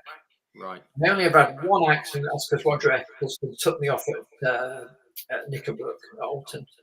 Mind you, earlier in the year, the first race, I'd gone down the outside of the old hall, like I told you a while ago, and got away with it. He wasn't going to let me do that again. So I tried to go down the outside of Knickerbrook. He looked at me and just took me off. And the only time I damaged the car was the wishbone was bent, and that was it. Wow. No, that's great. I love that. Love that. Only once. Okay, and last question. I asked to everyone, and there's no answer to it, and I don't even know why I ask it, but I always do. You should kind of shared the track with a lot of great drivers, even on the safety car work that you do as well. I mean, we mentioned all the guys that were in F3, and you've shared the track with people in the 24 Hours of Spa, things like that. Is there anyone that you've shared the track with that isn't maybe not the best or better than anyone else, or just in your mind stands out for whatever reason, a good reason? I can give you two. One who went places, obviously, and he won Le Mans as well. David Brown. He came past me when he went to Class A in 89. I'm out there resting on the same day with my Reynolds, and it was pissing it down. And we're going down straight down Silverstone, coming into Stowe, and he just overtaken me, and he was just going, and he turned in, and you could just see him gliding it in the wet, and he was going a lot quicker than me. And I could see that. I thought, shit, I don't know how you can do that. My car wasn't going to do that, but he was on it, and you could see the car sit down. There's a weird thing when you race cars enough, you can see more detail. When you're used to driving at that speed, it's like stuff slows down, and it was a little bit like.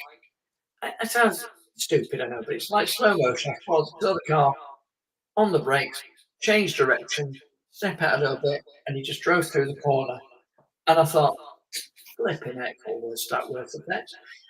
You know, that's phenomenal. And you just know he's going to go. He's going to get the last one. He's going. Yeah. I mean, he was thrilled. He still is to this day. He's not getting anything. Well, I'm quite glad you say that. I went to the GT Cup at Brands last year. I was invited down there by a former guest on here, and they had the Brabham GT car that's just come out, and it was him and I forget who else he was sharing the car with. And this is no disrespect to the guy he was sharing the car with. Even just watching David go down the straight and into Paddock Hill Bend, he's just really, really good, isn't he? Even as a non-racer, I was just looking at it going, because the car was going out and then it came in again and then it went out again, and I didn't know if they'd changed drivers or whatever. And I just saw him going past into Paddock Hill Bend the first time, and I just went, that's got to be David Brabham in there. He's just good. No, he's ultra smooth, really, really smooth for turning in and getting the car sorted out. But the other driver is a name you'll probably know, but many people won't. And it's not because I thought, wow, he'll go somewhere big if he ever got the chance. but he was such a character, and he was a great driver on his day. He'd have off days, but more often than not, he was somebody to worry about. And that was Roger Eccleston, Chandler. Oh yeah. Eccleston he's a real rough diamond and a half. Him and his brother, who's still with us, and sorry, the name's slipping out now. Pete Rogers, Pete Rogers. That's somebody else who was great as well. We lost him. But Peter Eccleston, he's just as bonkers as his brother, basically. So I used to see Pete in a Star of Mallory and Roger in Chandler Bolton. Pete was, admittedly, I'm sorry, nowhere near me in Mallory, except once or twice. But Roger was always there until I got the car working perfectly, and then I couldn't even go. But Roger was one of those people who once did a race at Alton. This is where I'm still getting to grips with the car a bit. I was winning races, but not always. He'd win another one. And they put the monopostos and Chandler Bolton together. So they set the monopostos off first, 10-second gap, then us go. And me and Pete, Roger, we were around the first corner. He got in the lead. I thought, well, I'll sit with him. I know I'll use him to get through everybody. Then when I get the chance, I'll do him and I'll win the race. So me and him sized our way through the whole monoposto grid.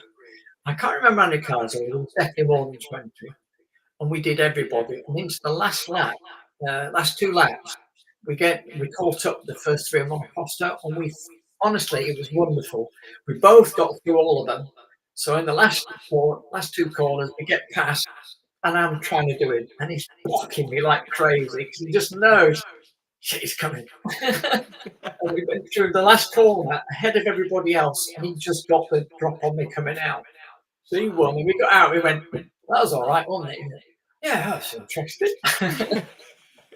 But yeah, it was a memorable race because I can still remember us fighting our way through and just passing everybody. It was great fun.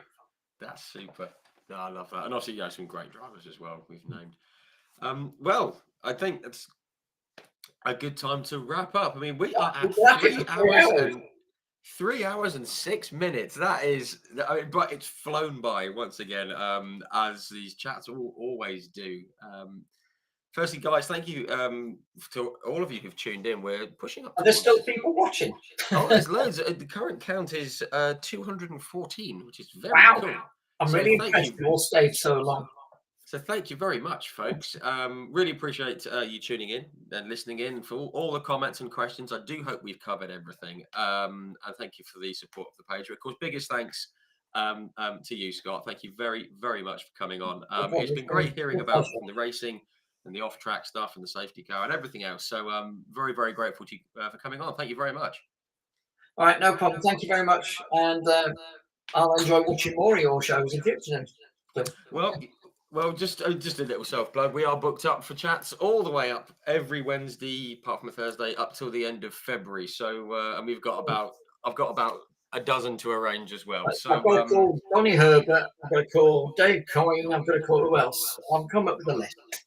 Who else have we got? Who did we mention? Oh, Martin Brundle, but he's a bit busy, isn't he?